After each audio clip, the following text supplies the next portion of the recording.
ഈ ദൃശ്യമാധ്യമത്തിലൂടെ ദൂരത്തിരുന്ന് ഞങ്ങളെ ശ്രദ്ധിക്കുന്ന എല്ലാ ബഹുമാന്യരായ സ്നേഹിതർക്കും ലോകൈക രക്ഷകനായിരിക്കുന്ന യേശുക്രിസ്തുവിൻ്റെ ധന്യമായ ഉന്നതമായ നാമത്തിൽ നിങ്ങൾക്കെല്ലാവർക്കും എൻ്റെ സ്നേഹ അഭിവാദ്യങ്ങൾ. ക്രൈസ്തവ വിശ്വാസത്തിന് ആധാരമായിരിക്കുന്ന വിശുദ്ധ വേദപുസ്തകത്തിൽ നിന്നുകൊണ്ട് കഴിഞ്ഞ 2 രാത്രിയിൽ ദൈവത്തിൻ്റെ വിലയേറിയ ദാസന്മാരിലൂടെ അനുഗ്രഹീതമായ ദൈവവചനങ്ങൾ കേൾക്കുവാൻ സർവകൃപാലുവായ ദൈവം നമുക്ക് അവസരം നൽകിയതോർത്ത് ഞാൻ ദൈവത്തിന് സ്തോത്രം ചെയ്യുകയാണ്.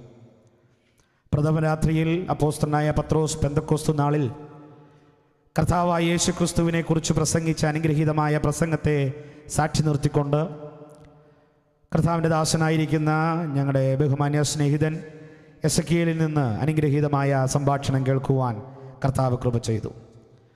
ഇന്നലെ രാത്രിയിൽ ഞങ്ങളുടെ ജ്യേഷ്ഠ സഹോദരനായിരിക്കുന്ന സുവിശേഷകൻ ധർമ്മദാസ് അവകളിൽ നിന്ന് ആ അധർമ്മികളുടെ കൈയാൽ തൂക്കിലേൽക്കപ്പെട്ട കർത്താവായ യേശുക്രിസ്തുവിൻ്റെ അനുഗ്രഹീതമായ പ്രത്യേകതകൾ എന്തൊക്കെയാണ് എന്നുള്ളത് ഗുരു വന്നിട്ടുണ്ട് എന്ന ആശയത്തിൽ നിന്നുകൊണ്ട് ദൈവദാസൻ പറയുവാനിടയാട് തീർന്നു. കർത്താവായ യേശുക്രിസ്തുവിൻ്റെ ജീവിതം വളരെ അനുഗ്രഹീതമായ രീതിയിൽ, യേശു കർത്താവിൻ്റെ പഠിപ്പിക്കലുകൾ വളരെ അനുഗ്രഹീതമായ രീതിയിൽ ഇന്നലെ രാത്രിയിൽ നമുക്ക് കേൾക്കുവാനിടയാട് തീർന്നു. അദ്ദേഹം പറഞ്ഞ് അവസാനിപ്പിച്ചത് യേശു കർത്താവിൻ്റെ മരണമാണ്. അനുഗ്രഹീതനായ ഈ ഗുരു മാനവജാതിയുടെ പാപത്തിനു വേണ്ടി, മാനവജാതിയുടെ പാപത്തിൻ്റെ രക്ഷാർത്ഥം അദ്ദേഹം മരിക്കുവാനിടയാട് തീർന്നു. ആ ഗുരു മരിക്കുവാനിടയാട് തീർന്നു. മരണത്തെ ജയിച്ച് കർത്താവായ യേശുക്രിസ്തു ഉയർത്തെഴുന്നേറ്റു എന്ന് പറഞ്ഞാണ് ഇന്നലെ രാത്രിയിലെ സംഭാഷണം നിർത്തിയത്. എന്നിട്ട് അദ്ദേഹം പറഞ്ഞു, ഇന്ന് രാത്രിയിൽ യേശു കർത്താവ് ആ അനുഗ്രഹീതനായ ഗുരു മടങ്ങി വരുമെന്ന യാഥാർത്ഥ്യത്തെ ഓർപ്പിക്കും എന്നുള്ളതാണ്. ആ യാഥാർത്ഥ്യത്തെ ഓർപ്പിക്കുവാനായിട്ടാണ് ഞാൻ ഇന്ന് രാത്രിയിൽ കർത്താവിൽ ആശ്രയിച്ച് തീരുമാനിച്ചിരിക്കുന്നത്. ആ അനുഗ്രഹീതനായ ഗുരു മടങ്ങി വരും എന്നുള്ളതാണ്. ലോകത്തിൽ ഒട്ടനേകം ഗുരുക്കന്മാരെ നമ്മൾ കണ്ടിട്ടുണ്ട്. ബഹുമാന്യ സഹോദരൻ പ്രാരംഭത്തിൽ ആമുഖവാചകത്തിൽ ഓർപ്പിച്ചതുപോലെ ലോകത്തിൽ അനേകം നല്ല ഗുരുക്കന്മാരുണ്ടായിട്ടുണ്ട്. ശ്രേഷ്ഠ ഗുരുക്കന്മാരെന്ന് ലോകം അവകാശപ്പെടുന്ന ഒട്ടനേകം നല്ല ആൾക്കാർ. ഈ നല്ല ആൾക്കാരൊക്കെ ഈ ലോകത്ത് അവരുടെ കല്ലറയിൽ അവസാനിച്ചു എന്നുള്ളതാണ്. എന്നാൽ കല്ലറയ്ക്ക് അപ്പുറത്തേക്ക് ഒരു മനുഷ്യൻ കടന്നു വന്നിട്ട് ലോകത്തിലെ ജനതയോട് വിളിച്ചു പറയുകയാണ്, ഞാൻ മടങ്ങി വരും. ലോകത്തിൽ അനേക നല്ല ഗുരുക്കന്മാരുണ്ടായിട്ടുണ്ട്, അവരെയൊന്നും ഞങ്ങൾ വിസ്മരിക്കുന്നില്ല. ഈ നല്ല ഗുരുക്കന്മാരുടെ എല്ലാം കല്ലറകൾ ലോകത്തിൻ്റെ വിവിധ ഭാഗങ്ങളിൽ അടഞ്ഞു കിടക്കുമ്പോൾ പാലസ്തീൻ്റെ വിരിമാറിൽ ഒരു കല്ലറ തുറന്നു കിടപ്പുണ്ട്. അത് ലോക ജനതയോട് വിളിച്ചു പറയുകയാണ്, അവൻ ഇവിടെയില്ല, അവൻ ഉയർത്തെഴുന്നേറ്റിരിക്കുന്നു. ആ ഗുരു ഉയർത്തെഴുന്നേറ്റ ഗുരുവാണ്. എന്നിട്ട് അദ്ദേഹം പ്രഖ്യാപിച്ചു, അവൻ ഉയർത്തെഴുന്നേറ്റവൻ മാത്രമല്ല, ഈ ഗുരു മടങ്ങി വരും എന്നുള്ളതാണ്. ലോക ഗുരുക്കന്മാരിൽ നിന്നും യേശുക്രിസ്തുവിനെ വ്യത്യസ്തനാക്കുന്നത് ഈ അനുഗ്രഹിക്കപ്പെട്ട യാഥാർത്ഥ്യങ്ങളാണ്. ഒന്ന്, യേശുക്രിസ്തു ഉയർത്തെഴുന്നേറ്റിട്ടുണ്ട് എന്നുള്ളതും, മറ്റൊന്ന് യേശുക്രിസ്തു മടങ്ങി വരും എന്ന് പറഞ്ഞതും. അതുകൊണ്ട് ഇന്ന് രാത്രിയിൽ ഈ യേശുക്രിസ്തുവിൻ്റെ മടങ്ങിവരവിനെ ചൂണ്ടിക്കാണിക്കുന്ന അനുഗ്രഹീതമായ ചില യാഥാർത്ഥ്യങ്ങൾ വിശുദ്ധ വേദപുസ്തകത്തിൽ നിന്ന് പല പല ഭാഗങ്ങളിലായി കിടക്കുന്ന വേദവാക്യങ്ങളെ ഒരുമിച്ച് നിങ്ങളുടെ ശ്രദ്ധയിലേക്ക് കൊണ്ടുവന്ന് എൻ്റെ സന്ദേശത്തിന് പൂർണ്ണവിരാമമിടാം എന്ന് ഞാൻ കരുതുകയാണ്. നിങ്ങളുടെ വിലയേറിയ ശ്രദ്ധയെ ഞാൻ ഈ പ്രഭാഷണത്തിലേക്ക് സ്വാഗതം ചെയ്യുന്നു. അതിൻ്റെ പ്രാരംഭം എന്ന വണ്ണം ഒരു വേദഭാഗം വായിച്ച് നമ്മുടെ ശുശ്രൂഷയിലേക്ക് നമുക്ക് പ്രവേശിക്കാം. വിശുദ്ധ യോഹന്നാൻ എഴുതിയ സുവിശേഷം 14-ാമത്തെ അധ്യായം, വിശുദ്ധ യോഹന്നാൻ എഴുതിയ സുവിശേഷം 14-ാം അധ്യായം അതിൻ്റെ 3-ാമത്തെ വാക്യം എൻ്റെ ബഹുമാന്യ സഹോദരൻ വായിച്ചു കേൾപ്പിക്കും. വിശുദ്ധ യോഹന്നാൻ എഴുതിയ സുവിശേഷം 14-ാം അധ്യായം അതിൻ്റെ 3-ാമത്തെ വാക്യം. ഞാൻ പോയി നിങ്ങൾക്ക് സ്ഥലമൊരുക്കിയാൽ ഞാൻ ഇരിക്കുന്നയിടത്ത് നിങ്ങളും ഇരിക്കേണ്ടതിന് പിന്നെയും വന്ന് നിങ്ങളെ എൻ്റെ അടുക്കൽ ചേർത്തുകൊള്ളും. പിന്നെയും വന്ന് നിങ്ങളെ എൻ്റെ അടുക്കൽ ചേർത്തുകൊള്ളും. പിന്നെയും വന്ന് നിങ്ങളെ എൻ്റെ അടുക്കൽ ചേർത്തുകൊള്ളും. ലോകത്തെ കിടുകിട വർപ്പിച്ച വമ്പന്മാർ നമ്മുടെ മുമ്പാകെ ഉണ്ട്. ലോകത്തെ പേടിയുടെ ആ മൂർധന്യ ഭാവത്തിൽ കൊണ്ടുപോയ അനേക ബുദ്ധിരാക്ഷസന്മാർ, അനേക രാജാക്കന്മാർ നമ്മുടെ മുമ്പാകെ ഉണ്ട്. പക്ഷേ അവരാരും പറയാത്ത ഒരു അനുഗ്രഹീതമായ വാചകം, വെറും 33.5 വയസ്സുവരെ മാത്രം ജീവിച്ച് പാലസ്തീൻ്റെ മണ്ണ് വിട്ട് പുറത്തോട്ട് പോകാത്ത, പ്രസംഗ ഭാഷയിൽ ഞാൻ ഇങ്ങനെ പറയാം, ഏകദേശം 148 കിലോമീറ്ററിനകത്ത് മാത്രം ജീവിച്ച് യാതൊരു വിദ്യാഭ്യാസ സ്ഥാപനങ്ങളിലും പഠിക്കാത്ത, യാതൊരു പുസ്തകവും തന്നെക്കുറിച്ച് താൻ എഴുതാത്ത, യാതൊരു പാട്ടും പാടാത്ത അനുഗ്രഹീതനായ വ്യക്തിത്വത്തെ റോമൻ ഗവൺമെൻറ് തൂക്കിക്കൊന്നു എങ്കിലും എന്നെ കേൾക്കുന്ന ബഹുമാന്യ സ്നേഹിതരെ, ആ തൂക്കിക്കൊല്ലപ്പെട്ടവനായ കർത്താവായ യേശു ക്രിസ്തു തൻ്റെ വാത്സല്യ ശിഷ്യന്മാരെ അരികിൽ വിളിച്ചിട്ട് പറയുകയാണ്, ഞാൻ മടങ്ങി വരും, ഞാൻ മടങ്ങി വരും. ലോക ചരിത്രത്തിൽ പ്രകമ്പനം കൊള്ളിപ്പിച്ച രാജാക്കന്മാരുണ്ടായിട്ടുണ്ട് എങ്കിലും, ഉദയം ചെയ്തിട്ടുണ്ടെങ്കിലും അവരൊന്നും പറയാത്ത അനുഗ്രഹീതമായ വാചകമാണ് കർത്താവായ യേശു ക്രിസ്തുവിൻ്റെ വാചകം. ആ യേശു ക്രിസ്തുവിൻ്റെ വാചകത്തിനെയാണ് ഇന്ന് രാത്രിയിൽ നമ്മൾ ചിന്തിക്കുവാനായിട്ട് പോകുന്നത്. ഈ മടങ്ങി വരുവാൻ പോകുന്ന ഈ യേശു ക്രിസ്തു എന്താണ് ലോകത്തിന് മുമ്പാകെ ചെയ്യുവാനായിട്ട് പോകുന്നത്? ലോകത്തിൽ അല്ലെങ്കിൽ നമ്മുടെ ഇന്ത്യയെ സംബന്ധിച്ചിടത്തോളം ഇന്ത്യയിൽ വളരെ നല്ല കാര്യങ്ങൾ ചെയ്ത ഒരു മഹാനായ വ്യക്തിയായിരുന്നു ഗാന്ധിജി എന്ന് പറയുന്ന വ്യക്തി. ഗാന്ധിജി എന്ന് പറയുന്ന വ്യക്തിയെക്കുറിച്ച് ബഹുമാന്യനായ ഇളനിടം മാഷ് ഒരു മനോഹരമായ പ്രഭാഷണം നടത്തിയിട്ടുണ്ട്. ആ പ്രഭാഷണത്തിൽ ഇളനിടം ഗാന്ധിജിയുടെ മരണത്തെക്കുറിച്ച് വിശദീകരിക്കുന്നുണ്ട്. ആ മരണത്തെക്കുറിച്ച് വിശദീകരിക്കുന്നത് ഇങ്ങനെയാണ്: പട്ടേലുമായുള്ള സംഭാഷണത്തിൽ നിന്ന് ഗാന്ധിജി പുറത്തോട്ട് വരാനായിട്ട് ശ്രമിക്കുമ്പോൾ ഗാന്ധിജി പട്ടേലിനോട് പറയുകയാണ്, ഞാൻ പോയിട്ട് മടങ്ങി വരും. പോയിട്ട് മടങ്ങി വരുന്നിട്ട് നമുക്കൊരു പുതിയ രാഷ്ട്രീയ പാർട്ടിയെക്കുറിച്ച് ചിന്തിക്കണം, ഇന്ത്യയുടെ ഭാവിയെക്കുറിച്ച് ചിന്തിക്കണം എന്ന് പറഞ്ഞ് പട്ടേലിനെ തൻ്റെ റൂമിനകത്ത് ഇരുത്തിയിട്ട് ഗാന്ധിജി പ്രാർത്ഥനയ്ക്കായിട്ട് പോകുകയാണ്. ഗാന്ധിജിയുടെ വീട്ടിൽ നിന്നും ഏകദേശം 5 പടകുകൾ ചവിട്ടി വേണം ഗാന്ധിജിയുടെ പ്രാർത്ഥനാ സ്ഥലത്തേക്ക് ഗാന്ധിജിക്ക് പോകുവാൻ. അങ്ങനെ വീട്ടി ഗാന്ധിജിയുടെ പ്രഭാഷണം നടത്തുന്ന പ്രാർത്ഥനാ സ്ഥലത്തേക്ക് ഗാന്ധിജി പോകുമ്പോൾ ഗാന്ധിജിയെ കാണുവാനായി 300-ലധികം ആൾക്കാർ കാത്തുനിൽപ്പുണ്ടായിരുന്നു എന്നാണ് ഇളനിടം മാഷ് പറയുന്നത്. അങ്ങനെ 300 പേർ കാത്തു നിൽക്കുമ്പോൾ അവരുടെ എല്ലാം അഭിവാദ്യം സ്വീകരിച്ചുകൊണ്ട് ഈ മനുഷ്യൻ ഗാന്ധിജി തൻ്റെ പ്രാർത്ഥനാ സ്ഥലത്തെ ലക്ഷ്യമാക്കി പോകുകയാണ്.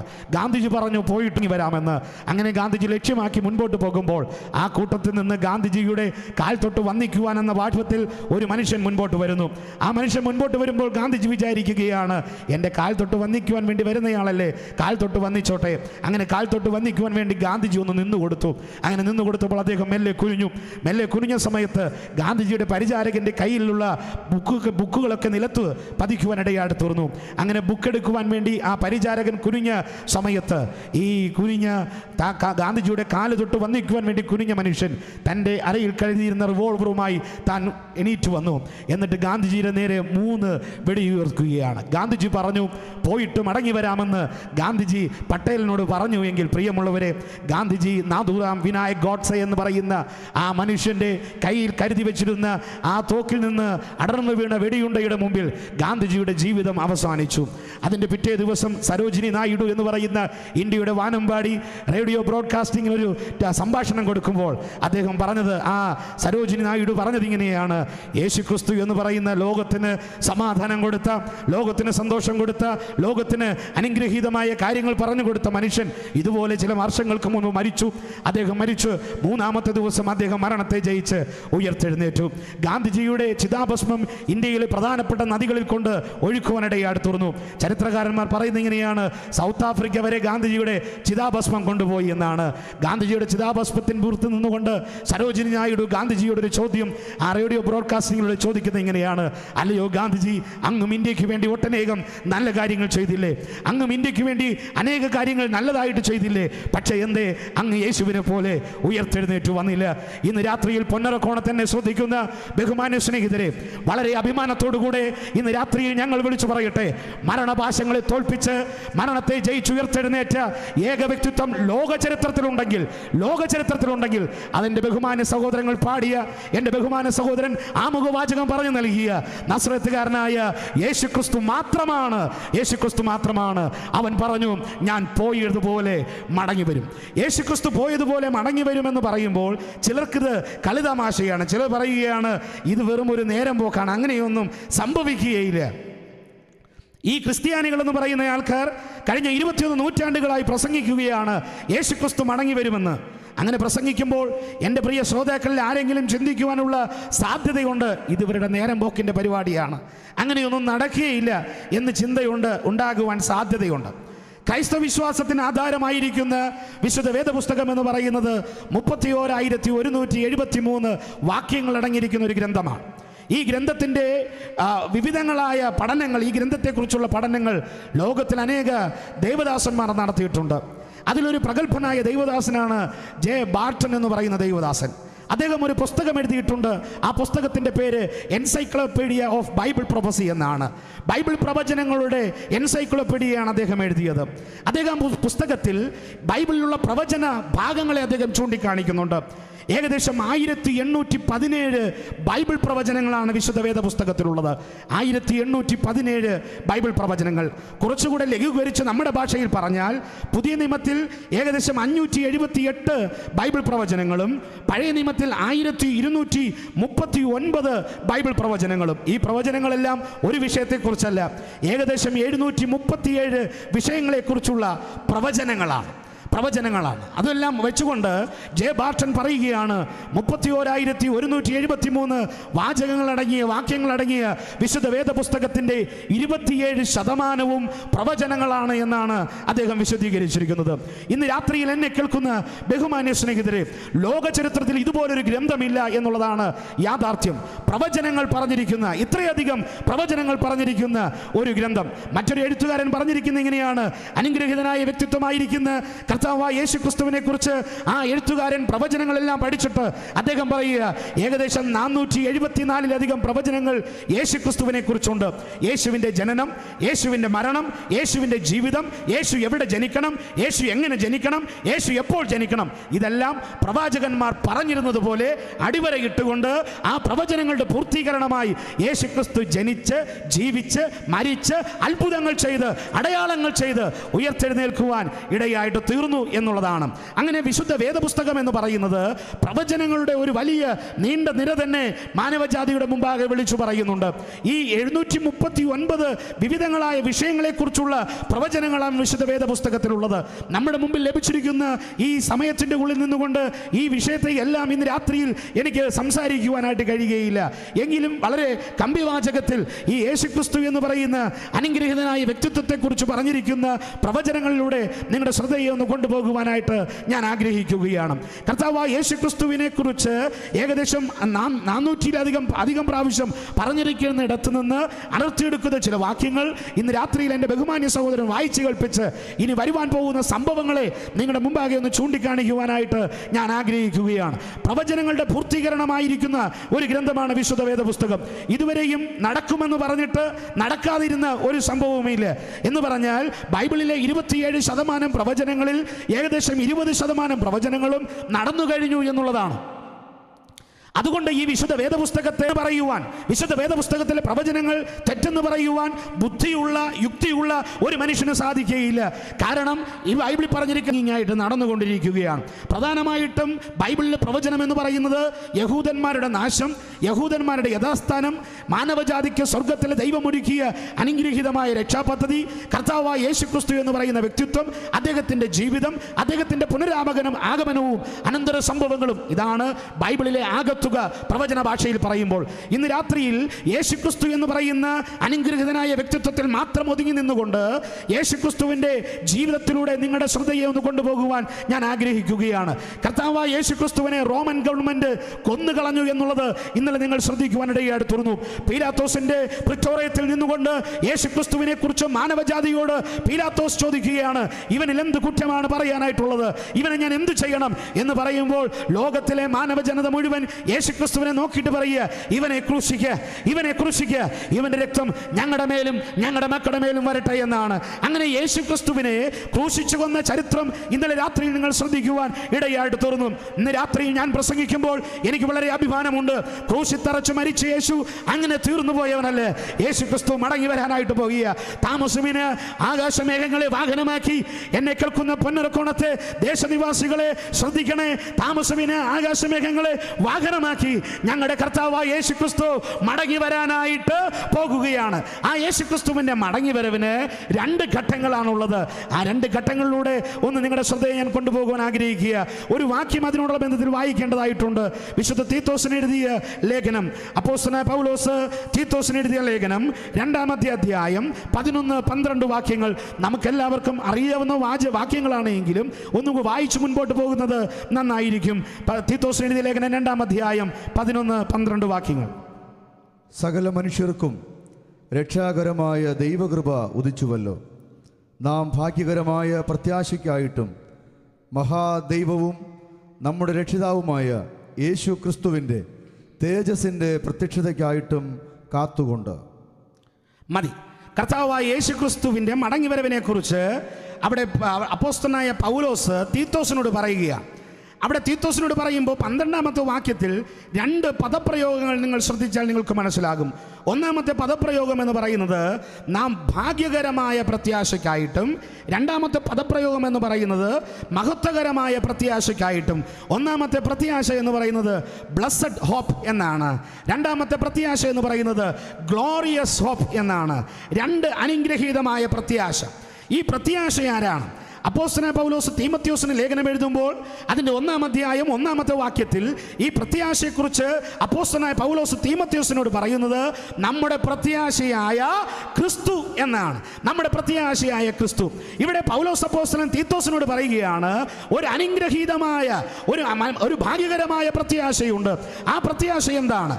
ആ ഭാഗ്യകരമായ പ്രത്യാശ എന്ന് പറയുന്നത് കർത്താവായ യേശു ക്രിസ്തു എന്ന് പറയുന്ന വ്യക്തിത്വത്തെ കാണുവാൻ പറ്റുന്നു എന്നുള്ളതാണ്. ആർക്കാ ഇന്ന് രാത്രിയിൽ ഈ പന്തലിൻ്റെ കീഴിലിരിക്കുന്ന ദൈവമക്കൾക്കായിട്ട് ഞാൻ ദൈവത്തെ സ്തുതിക്കുകയാണ്.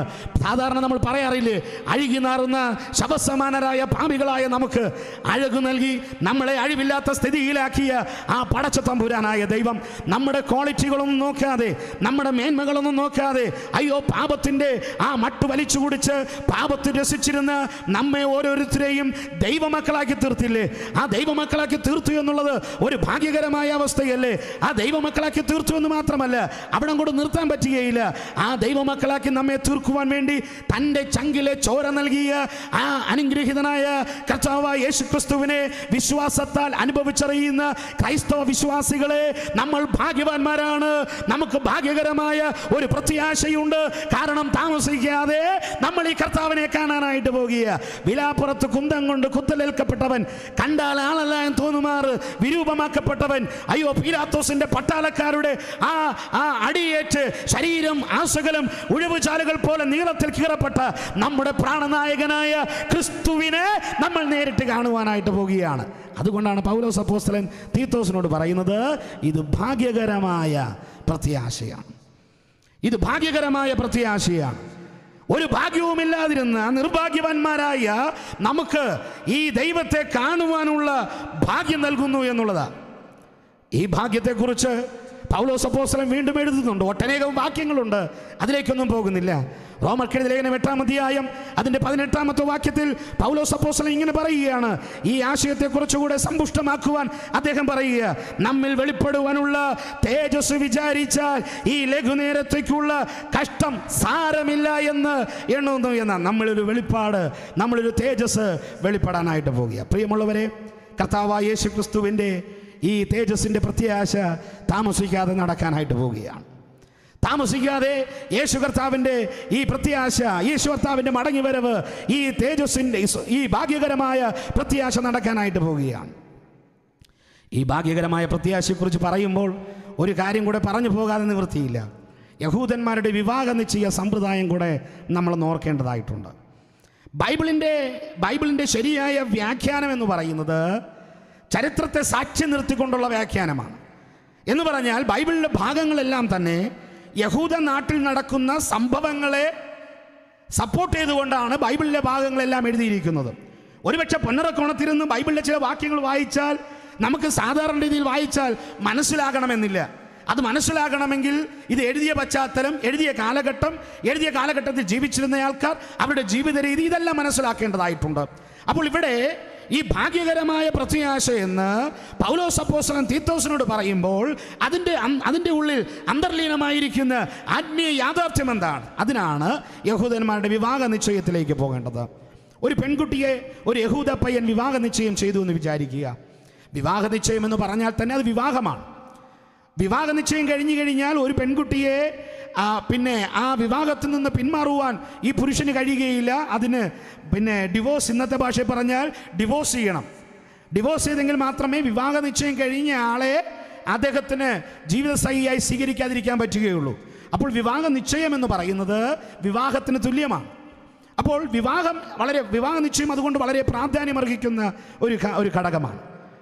യഹൂദ നാട്ടിൽ ഒരു പെൺകുട്ടി ഒരു പുരുഷനുമായി വിവാഹ നിശ്ചയത്തിൽ ഏർപ്പെട്ടാൽ, ഇന്ന് വിവാഹ നിശ്ചയം കഴിഞ്ഞു എന്ന് വിചാരിക്കുക, വിവാഹ നിശ്ചയം കഴിഞ്ഞിട്ട് ഇവർ രണ്ടുപേരും ഇവരുടെ സ്വന്തം വീട്ടിലേക്ക് പോകും. വിവാഹ നിശ്ചയം ചെയ്യപ്പെട്ട പുരുഷൻ അദ്ദേഹത്തിൻ്റെ വീട്ടിലേക്കും ഈ പെൺകുട്ടി അവളുടെ വീട്ടിലേക്കും പോകും. ഈ പുരുഷൻ എന്താ ചെയ്യുന്നതെന്നറിയാമോ? ഈ പുരുഷൻ തിരിച്ചു ചെന്നിട്ട് വിവാഹം നടക്കുന്നതിന് മുമ്പ് തന്നെ വിവാഹിതരായി ഇവർ താമസിക്കേണ്ട ഭവനം നിർമ്മിക്കുമെന്നാണ് ചരിത്രകാരന്മാർ പറയുന്നത്. എന്ന് പറഞ്ഞാൽ വിവാഹം കഴിഞ്ഞ് ഈ പെൺകുട്ടിയെയും കൊണ്ട് പോയി താമസിക്കേണ്ട ഭവനം ഈ വിവാഹ നിശ്ചയം ചെയ്യപ്പെട്ട പുരുഷൻ ഉണ്ടാക്കിയെടുക്കും. ആ ഭവനത്തിലേക്കാണ് ഇവർ വിവാഹം കഴിഞ്ഞ് പോകുവാനായിട്ട് പോകുന്നത്. അപ്പോൾ വിവാഹ നിശ്ചയം കഴിഞ്ഞ് പിറ്റേ ദിവസം വിവാഹം നടക്കുകയില്ല. കുറഞ്ഞപക്ഷം ഇന്നത്തെ ഭാഷയിൽ പറഞ്ഞാൽ 6 മുതൽ 1 വർഷം വരെ സമയമുണ്ടാകും വിവാഹ നിശ്ചയം കഴിഞ്ഞിട്ട് വിവാഹത്തിന് വേണ്ടി. ഈ 1 വർഷ സമയം കൊണ്ട് ഈ പുരുഷൻ എന്തോ ചെയ്യണം? പുരുഷൻ വീടുണ്ടാക്കിയെടുക്കണം. ഈ പെൺകുട്ടിക്ക് വെറുതെ ഇരിക്കാൻ പറ്റുകയില്ല. പെൺകുട്ടിയും ചില കാര്യങ്ങൾ ചെയ്യേണ്ടതായിട്ടുണ്ട്. അതിൽ പ്രധാനമായി പെൺകുട്ടി ചെയ്യേണ്ടത് വിവാഹത്തിന് ധരിക്കേണ്ട വസ്ത്രം അവൾ തുന്നി ഉണ്ടാക്കണമെന്നാണ്.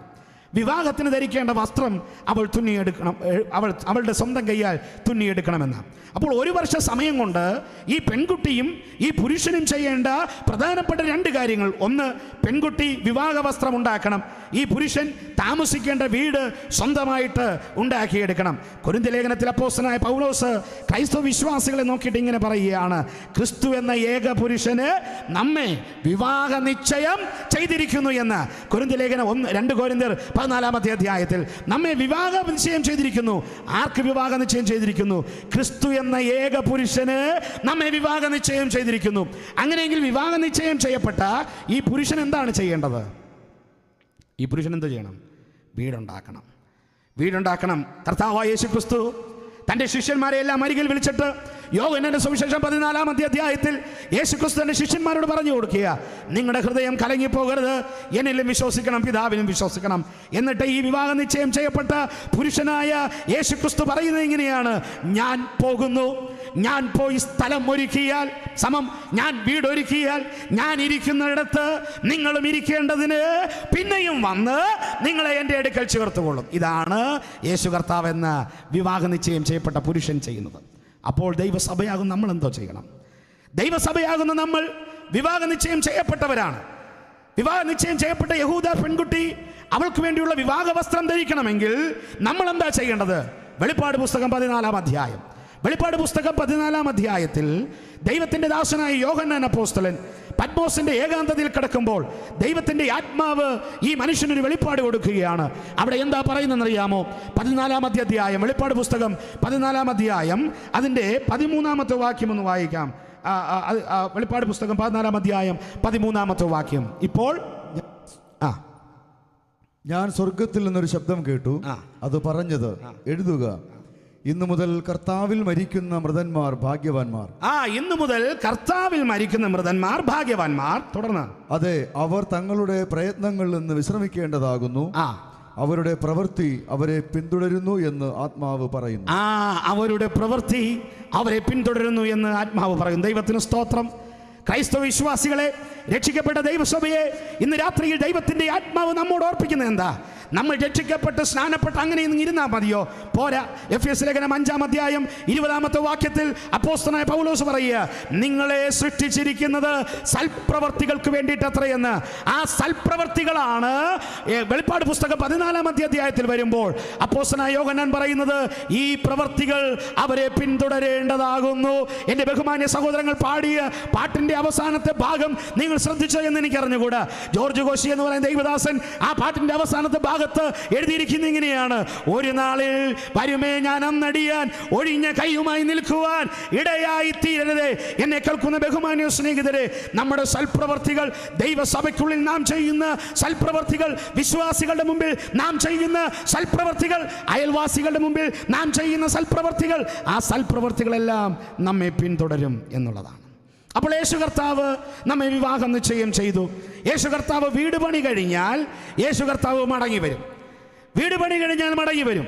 മടങ്ങി വന്ന് യേശു കർത്താവ് നമ്മെ ദൈവത്തിൻ്റെ സന്നിധിയിലേക്ക് ചേർക്കും. എപ്പോഴാണ് വരുന്നതെന്നറിയാമോ? നമുക്ക് അറിഞ്ഞുകൂടാ സമയം. പക്ഷേ പൗലോസ് അതിനൊരു ഉദാഹരണം, പൗലോസ് അതിനൊരു വിശദീകരണം നൽകുന്നുണ്ട്. പൗലോസ് തെസ്സലോനിക്കർക്ക് ലേഖനം എഴുതുമ്പോൾ 1 തെസ്സലോനിക്കർ 4-ാം അധ്യായം 16-ാമത്തെ വാക്യം, ഇവിടെ ഇരിക്കുന്ന ദൈവമക്കൾക്ക് ഒന്ന് ചേർന്ന് പറയാമോ? അവിടെ വായിക്കുന്നത് ഇങ്ങനെയാണ്: കർത്താവ് താൻ ഗംഭീരനാദത്തോടും പ്രധാന ദൂതന്റെ ശബ്ദത്തോടും ദൈവത്തിന്റെ കാഹളത്തോടും കൂടെ സ്വർഗത്തിൽ നിന്ന് ഇറങ്ങി വരികയും ക്രിസ്തുവിൽ മരിച്ചവർ മുമ്പേ ഉയർത്തെഴുന്നേൽക്കുകയും പിന്നെ ജീവനോടെ ശേഷിക്കുന്ന നാം അവനെ എതിരേൽപ്പാൻ മേഘങ്ങളിൽ എടുക്കപ്പെടുകയും ചെയ്യും. ദൈവത്തിന് സ്തോത്രം.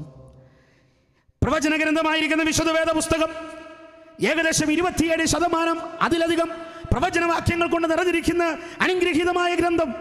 അതിൽ 20% പ്രവചനങ്ങൾ പൂർത്തീകരണമായി തീർന്നിട്ടുണ്ട് എങ്കിൽ ഇന്ന് രാത്രിയിൽ എന്നെ കേൾക്കുന്ന ബഹുമാന്യ സ്നേഹിത, താമസിക്കാതെ ലോകത്തിൽ നടക്കുവാൻ പോകുന്ന ഏറ്റവും ഉന്നതമായ ദൈവിക പദ്ധതി എന്ന് പറയുന്നത് യേശുക്രിസ്തുവിന്റെ മടങ്ങിവരവാണ്. യേശുക്രിസ്തുവിന്റെ മടങ്ങിവരവാണ്. യേശുക്രിസ്തുവിന്റെ മടങ്ങിവരവാണ്. ദൈവമക്കളെ ചേർക്കുവാൻ യേശു കർത്താവ് വരാനായിട്ട് പോകുക. ആരാ? കണ്ണുനീരില്ലാത്ത, കഷ്ടതയില്ലാത്ത, പട്ടിണിയില്ലാത്ത, വേദനയില്ലാത്ത, ബുദ്ധിമുട്ടുകളില്ലാത്ത ആ തങ്കത്തെരുവിലൂടെ ക്രൈസ്തവ വിശ്വാസികൾ യേശുക്രിസ്തുവിന്റെ ചങ്കിലെ ചോരയാൽ വീണ്ടെടുക്കപ്പെട്ട ദൈവമക്കൾ നടക്കാനായിട്ട് പോവുക. ഞങ്ങളിത് റോഡിൽ നിന്ന് പ്രസംഗിക്കുമ്പോൾ ആൾക്കാർ പറയും, ഇത് നടക്കാൻ പോകുന്നുണ്ടോ? ഇങ്ങനെ ഒരു സംഭവമേ നടക്കുകയില്ല. ഇന്ന് രാത്രിയിൽ കേൾക്കാൻ ചെവിയുള്ളവൻ കേൾക്കട്ടെ. യേശുക്രിസ്തു താമസിക്കാതെ മടങ്ങി വരാനായിട്ട് പോവുകയാണ്. മഹാനായ ദൈവദാസൻ ജെ.സി. ദേവ് ഒരു പുസ്തകം എഴുതിയിട്ടുണ്ട്. ആ പുസ്തകത്തിൻ്റെ പേര് ക്രൈസ്തവ സഭ 20 നൂറ്റാണ്ടുകളിലൂടെ എന്നാണ്. അദ്ദേഹം അതിൽ ചരിത്രപരമായ ക്രൈസ്തവ സഭയുടെ ചരിത്രം വിശദീകരിക്കുന്നുണ്ട്.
പക്ഷേ യേശു കർത്താവ് ദൈവസഭയെ യേശു കർത്താവ് തന്നിലേക്ക് ചേർത്തു.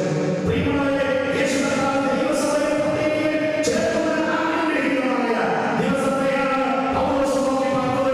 ആ ദിവസത്തെയാണ് ഇവിടെ ഇരിക്കുന്ന വീണ്ടെടുക്കപ്പെട്ട ദൈവജനം നോക്കി പറഞ്ഞ് ജീവിക്കുന്നത്. കഷ്ടതയും പ്രയാസവും പ്രതികൂലവും ദുഃഖവും ദാരിദ്ര്യവും പട്ടിണിയും വേദനയും ഒക്കെ എന്നോട് പറയുന്നില്ല. കുഴപ്പമില്ല, കർത്താവായിരിക്കേ, കർത്താവായിരിക്കേ. ഓ, ഈ കർത്താവ് മടങ്ങിവരുന്നേ. നമ്മുടെ കണ്ണീരൊത്തുവാൻ ഈ കർത്താവ് മടങ്ങാനായി. അങ്ങനെ നമ്മളെല്ലാവരും യേശുവിന്റെ സന്നിധാനത്തിൽ ഒരുമിച്ച് കൂടി. കഴിഞ്ഞ 20 നൂറ്റാണ്ടുകളായി ലോകത്തിന്റെ വിവിധ ഭാഗങ്ങളിൽ വെച്ച് യേശുവിനെ അംഗീകരിച്ച ദൈവഭക്തന്മാർ ഒരുമിച്ച് ദൈവസന്നിധിയിൽ ഒരുമിച്ച് കൂടാനായിട്ട് പോകുകയാണ്. ഓ, ഓർത്ത് നോക്കിയേ, ആഫ്രിക്കക്കാർ കൂട്ടത്തിലുണ്ടാകും, യഹൂദന്മാർ കൂട്ടത്തിലുണ്ടാകും, വെളുത്തവന്മാർ ഈ ഇന്ത്യയിലുള്ള കേരളത്തിലുള്ള പൊന്നാനിയിലുള്ള ഐക്യപുരുഷനിലെ വീണ്ടെടുക്കപ്പെട്ട ദൈവസഭ ഒരുമിച്ച് കർത്താവിനോടൊപ്പം ആയിരിക്കാനായിട്ട് പോവുകയാണ്. എന്താ അവിടെ നടക്കാൻ പോകുന്നത്? വിവാഹ നിശ്ചയം ചെയ്യപ്പെട്ട ദൈവസഭ, വിവാഹ നിശ്ചയം ചെയ്യപ്പെട്ട ഈ കന്യകയാകുന്ന ദൈവസഭയെ യേശുക്രിസ്തു എന്ന ഏകമണവാളൻ വിവാഹം കഴിക്കുവാനായിട്ട് പോവുകയാണ്. സമയമില്ലാത്തതുകൊണ്ട് ഞാൻ അതിലേക്ക് കടക്കുന്നില്ല. പെട്ടെന്ന് ആ വിവാഹത്തിൻ്റെ രണ്ടാമത്തെ ഘട്ടത്തിൽ അവിടെ നടക്കാൻ പോകുന്നത് ക്രൈസ്തവ വിശ്വാസികൾക്ക് ദൈവം പ്രതിഫലം കൊടുക്കാനായിട്ട് പോകുകയാണ്. ഒരു വേദഭാഗം വായിക്കാതെ പോകുവാൻ നിവൃത്തിയില്ല. നമുക്കെല്ലാവർക്കും അറിയാവുന്നതാണെങ്കിലും എൻ്റെ ബഹുമാനിയ സഹോദരൻ ഒന്ന് വായിച്ച് കേൾപ്പിക്കും. 2 കൊരിന്ത്യർ 5-ാം അധ്യായം 10-ാമത്തെ വാക്യം. അവിടെ വായിക്കുന്നത് നമുക്കെല്ലാവർക്കും അറിയാവുന്ന കാര്യമാണ്. നാം എല്ലാവരും യേശുക്രിസ്തുവിൻ്റെ ന്യായാസനത്തിൻ്റെ മുമ്പാകെ നിൽക്കേണ്ടതായിട്ട് വരും എന്നാണ് പൗലോസ് പറയുന്നത്. വായിച്ച് കേൾക്കാം. അവനവൻ ശരീരത്തിലിരിക്കുമ്പോൾ ചെയ്തത് നല്ലതാകിലും തീയതാകിലും അതിന് തക്കവണ്ണം പ്രാപിക്കേണ്ടതിന് നാം എല്ലാവരും ക്രിസ്തുവിൻ്റെ ന്യായാസനത്തിന് മുമ്പാകെ വെളിപ്പെടേണ്ടതാകുന്നു. ഓ, നാം എല്ലാവരും ക്രിസ്തുവിൻ്റെ ന്യായാസനത്തിൻ്റെ മുമ്പാകെ നിൽക്കേണ്ടതാണ്, വെളിപ്പെടേണ്ടതാണ്.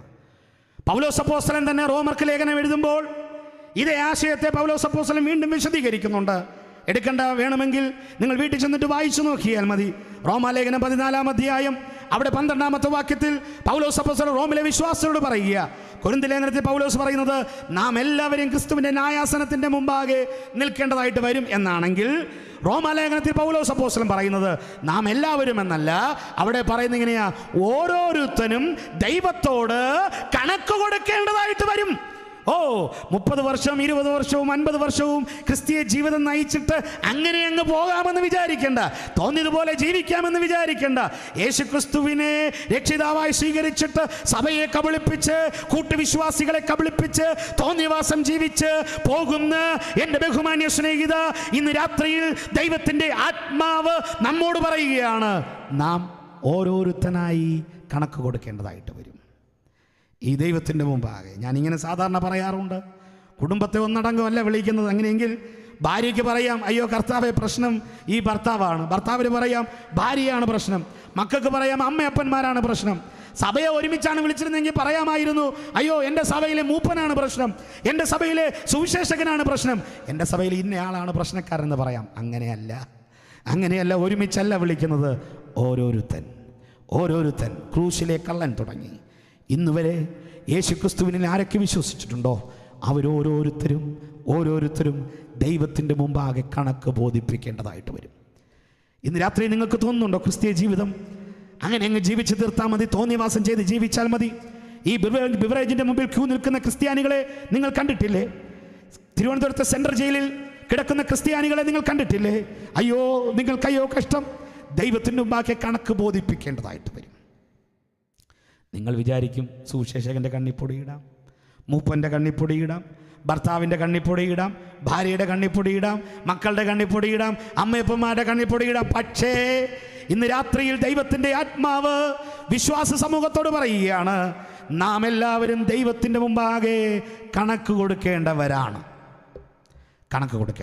അപ്പോൾ ഈ അനുഗ്രഹീതമായ പ്രത്യാശ, ഈ അനുഗ്രഹീതമായ പ്രത്യാശ യേശുക്രിസ്തു മധ്യാകാശത്തിൽ വന്ന് തൻ്റെ സഭയെ ചേർത്ത് നാം എല്ലാവരും യേശു കർത്താവിനോടൊപ്പം ആയിരിക്കുന്നതാണ് ഈ ഭാഗ്യകരമായ പ്രത്യാശ എന്ന് പൗലോസ് പറയുന്നത്. അപ്പോൾ സ്വർഗത്തിൽ ഇതൊക്കെ നടക്കുമ്പോൾ ഭൂമിയിൽ എന്താ നടക്കുന്നതെന്നറിയാമോ? ഭൂമിയിൽ എന്താ നടക്കുന്നത്? ഭൂമിയിൽ നടക്കുന്നതെന്ന് പറഞ്ഞാൽ ഇവിടെ ഒരു 7 വർഷക്കാലത്തെ പീഡനം അങ്ങോട്ട് തുടങ്ങുകയാണ്. അതിനെയാണ് രണ്ടാമത്തെ പ്രത്യാശയായി പൗലോസ് അപ്പോസ്തലൻ പറയുന്നത്. ആ പ്രത്യാശയെക്കുറിച്ച് പൗലോസ് അപ്പോസ്തലൻ തീത്തോസിന്റെ ലേഖനത്തിൽ പൗലോസ് പറയുന്നത് എന്താണ്? പൗലോസ് പറയുകയാണ്, മഹത്വകരമായ പ്രത്യാശ, ഗ്ലോറിയസ് അപ്പിയറൻസ് ഓഫ് ക്രൈസ്റ്റ്. മഹത്വകരമായ പ്രത്യാശ, മഹത്വകരമായ യേശുവിൻ്റെ മടങ്ങിവരവ്. ഇന്ന് രാത്രിയിൽ ഈ പൊന്നറക്കോണത്തിനെ ശ്രദ്ധിക്കുന്ന ബഹുമാന്യ സ്നേഹിതരെ, ഇന്ന് രാത്രിയിൽ നിങ്ങളോട് ഞാൻ വളരെ ആത്മാർത്ഥമായി ദൈവവചനത്തിന്റെ സഹായത്തോടുകൂടെ വിളിച്ചു പറയട്ടെ, യേശുക്രിസ്തു ലോകത്തെ ന്യായം വിധിക്കുവാൻ മടങ്ങി വരാനായിട്ട് പോകുകയാണ്. കേൾപ്പാൻ ചെവിയുള്ളവൻ കേൾക്കട്ടെ. നിങ്ങൾക്ക് ക്രിസ്തീയ വിശ്വാസം ഒരു കളിയാക്കലായി തോന്നിയിട്ടുണ്ടാകാം. നിങ്ങൾ വിചാരിച്ചിട്ടുണ്ടാകാം ഇതൊരു നേരം പോക്കിൻ്റെ പരിപാടിയാണ്, ഇത് ഇവർക്ക് വേറെ പരിപാടിയൊന്നും ഇല്ലാത്തത് കൊണ്ട് വെച്ചുകൂട്ടുന്ന ഒരു കൺവെൻഷനാണ്. അല്ല അല്ല അല്ല പ്രിയമുള്ളവരെ, ഒരു യാഥാർത്ഥ്യം മനസ്സിലാക്കണം. യേശുക്രിസ്തു ലോകത്തെ ഭരിക്കുവാൻ വേണ്ടി വരാനായിട്ട് പോകുക. ഒരു വേദഭാഗം വായിക്കാം. ദാനിയേലിൻ്റെ പ്രവാചക പുസ്തകം 9-ാമത്തെ അധ്യായം. ദാനിയേൽ പ്രവാചകന്റെ പുസ്തകം 9-ാമത്തെ അധ്യായം അതിൻ്റെ 27-ാമത്തെ വാക്യം ഒന്ന് പെട്ടെന്ന് വായിച്ച് മുൻപോട്ട് പോകാം. സമയം വളരെ ദ്രുതഗതിയിൽ മുൻപോട്ട് പോകുകയാണ്. ദാനിയേൽ പ്രവാചകന്റെ പുസ്തകം 9-ാം അധ്യായം 27-ാമത്തെ വാക്യം. അവനൊരു ആഴ്ചവട്ടത്തേക്ക് പലരോടും നിയമത്തെ കഠിനമാക്കും. ആഴ്ചവട്ടത്തിൻ്റെ മധ്യേ അവൻ ഹനനയാഗവും ഭോജനയാഗവും നിർത്തലാക്കി കളയുകയും മ്ലേച്ഛതകളുടെ ചിറകിന്മേൽ ശൂന്യമാക്കുന്നവൻ വരും. നിർണയിക്കപ്പെട്ടിരിക്കുന്ന സമാപ്തിയോളം ശൂന്യമാക്കുന്നവന്റെ മേൽ കോപം ചൊരിയും. ആ ദാനിയേൽ പ്രവചനം 9-ാമത്തെ അധ്യായം അതിൻ്റെ മുകളിലേക്കുള്ള വാക്യങ്ങൾ മുതലേ വിശദീകരിക്കേണ്ടതാണ്. പക്ഷേ 27-ാമത്തെ വാക്യത്തിൽ അതിൻ്റെ 24, 25, 26, 27 വാക്യങ്ങൾ നിങ്ങൾ വായിച്ചാൽ അവിടെ ഒരു അഭിഷിക്തൻ ഛേദിക്കപ്പെടുന്നുണ്ട്. ആ അഭിഷിക്തൻ ഛേദിക്കപ്പെട്ടതിന് ശേഷം ക്രൈസ്തവ സഭയെക്കുറിച്ച് അവിടെ ഒന്നും പറഞ്ഞിട്ടില്ല. പിന്നെ സംഭവിക്കുന്നത് ഒരു 7 വർഷത്തെ കണക്കാണ് ദാനിയേൽ വിശദീകരിക്കുന്നത്. ആ 7 വർഷത്തിൻ്റെ കണക്കിൽ ദാനിയേൽ പറയുകയാണ്, 42 മാസം കഴിയുമ്പോൾ, നിങ്ങൾ വീട്ടിൽ ചെന്നിട്ട് സമയം കിട്ടുന്നെങ്കിൽ വെളിപ്പാട് പുസ്തകം 13-ാമത്തെ അധ്യായവും ദാനിയേൽ പ്രവാചകന്റെ പുസ്തകം 9-ാം അധ്യായം 27-ാമത്തെ വാക്യവും ഒരുമിച്ച് വെച്ചൊന്ന് വായിച്ചു നോക്കണം. അപ്പോൾ നിങ്ങൾക്ക് മനസ്സിലാകും അവിടെ എന്താ പറഞ്ഞിരിക്കുന്നത്. 42 മാസം കഴിയുമ്പോൾ ഈ അന്ധകാര പ്രഭു അല്ലെങ്കിൽ ഈ ലോകത്തിൻ്റെ അധിപതി ഈ ദേവാലയത്തിൽ ഹനനയാഗവും അവിടെ നടക്കുന്ന യാഗകർമ്മങ്ങളെല്ലാം നിർത്തിക്കളയുമെന്നാണ്. ആദ്യത്തെ 3.5 വർഷക്കാലം ഒരു സമാധാനപരമായ ജീവിതം ലോകത്തിലുണ്ടാകും. ശ്രദ്ധിക്കണം, ദൈവസഭ അന്നിവിടെ ഇല്ല. നമ്മൾ യേശു കർത്താവിനോടൊപ്പമാണ്. നമ്മൾ യേശു കർത്താവിനോടൊപ്പം നമ്മൾ ചെയ്ത പ്രവൃത്തിക്കനുസരിച്ച് പ്രതിഫലമൊക്കെ വാങ്ങി യേശു കർത്താവിനെ ആരാധിച്ച് മഹത്വപ്പെടുത്തിയൊക്കെ പോവുകയാണ്. വീട്ടിൽ ചെന്നിട്ട് വെളിപ്പാട് പുസ്തകം 4, 5, 6 അധ്യായങ്ങൾ നിങ്ങൾ വായിക്കണം. അവിടെ നാം സ്വർഗത്തിൽ ചെയ്യുന്ന കാര്യങ്ങളെക്കുറിച്ച് വെളിപ്പാട് പുസ്തകത്തിൽ യോഹന്നാൻ അപ്പോസ്തലൻ വിശദീകരിക്കുന്നുണ്ട്. കുഞ്ഞാടിൻ്റെ കാന്തയാകുന്ന കർത്താവായ യേശുക്രിസ്തുവിനെ നെടുമ്പാടെ വീണ് ആരാധിച്ച് ആ കർത്താവിനെ മഹത്വപ്പെടുത്തി നാം തുടരുകയാണ്. അപ്പോൾ ഈ ലോകത്തിൽ എന്താണെന്നറിയാമോ? ആദ്യത്തെ 3.5 വർഷക്കാലം ഈ സമാധാന പ്രഭു എന്ന് പേരിൽ വെളിപ്പെടുന്ന ഈ വ്യക്തി ആദ്യത്തെ 3.5 വർഷക്കാലം സമാധാനപരമായി ലോകം ഭരിക്കും. നിങ്ങൾക്കറിയാമെന്ന് ഞാൻ കരുതുകയാണ്, ഇന്ന് ലോകത്തിലുള്ള എല്ലാ ചിന്തഗതികളും ഒരു ഏക ലോക ഭരണ സംവിധാനത്തിലേക്ക് നീങ്ങിക്കൊണ്ടിരിക്കുകയാണ്. അമേരിക്ക തുടങ്ങിയുള്ള ആ ഉന്നതപരമായി ലോകം ഭരിക്കുന്ന രാജ്യങ്ങളെല്ലാം തന്നെ ഒരു ഏക ലോക ഭരണ സംവിധാനത്തിലേക്ക് നീങ്ങിക്കൊണ്ടിരിക്കുകയാണ്.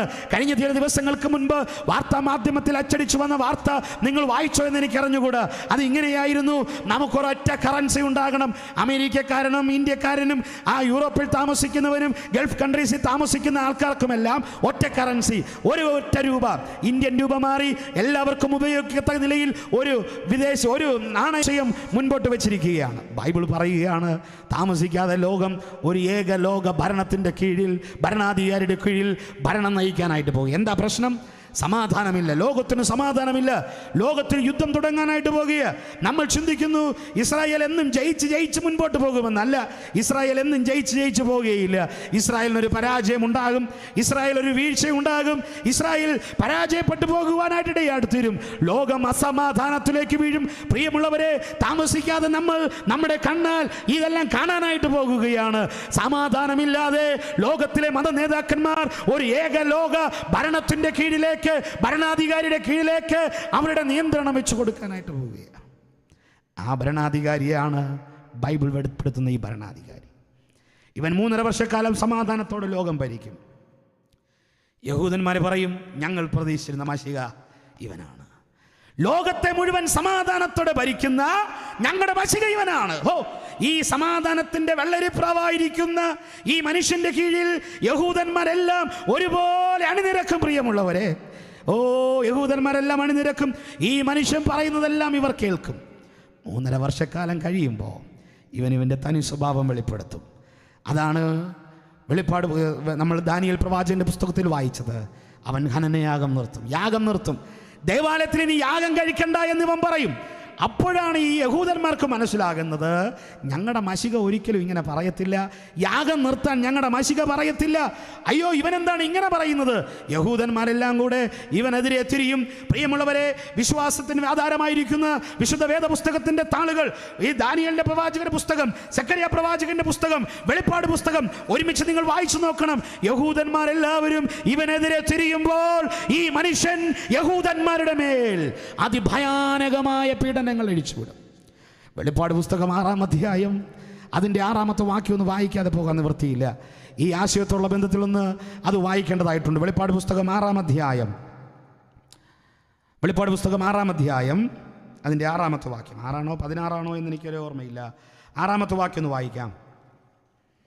ഒരു പണത്തിന് ഒരിടങ്ങഴി ഗോതമ്പ്. 16-ാമത്തെ വാക്യം, 15ഉം 16ഉം ഒന്ന് വായിച്ചാട്ടെ. അതാണെന്ന് തോന്നുന്നു. ഭൂമിയിലെ രാജാക്കന്മാരും, ശ്രദ്ധിക്കണേ, ഭൂമിയിലെ രാജാക്കന്മാരുടെ മേല്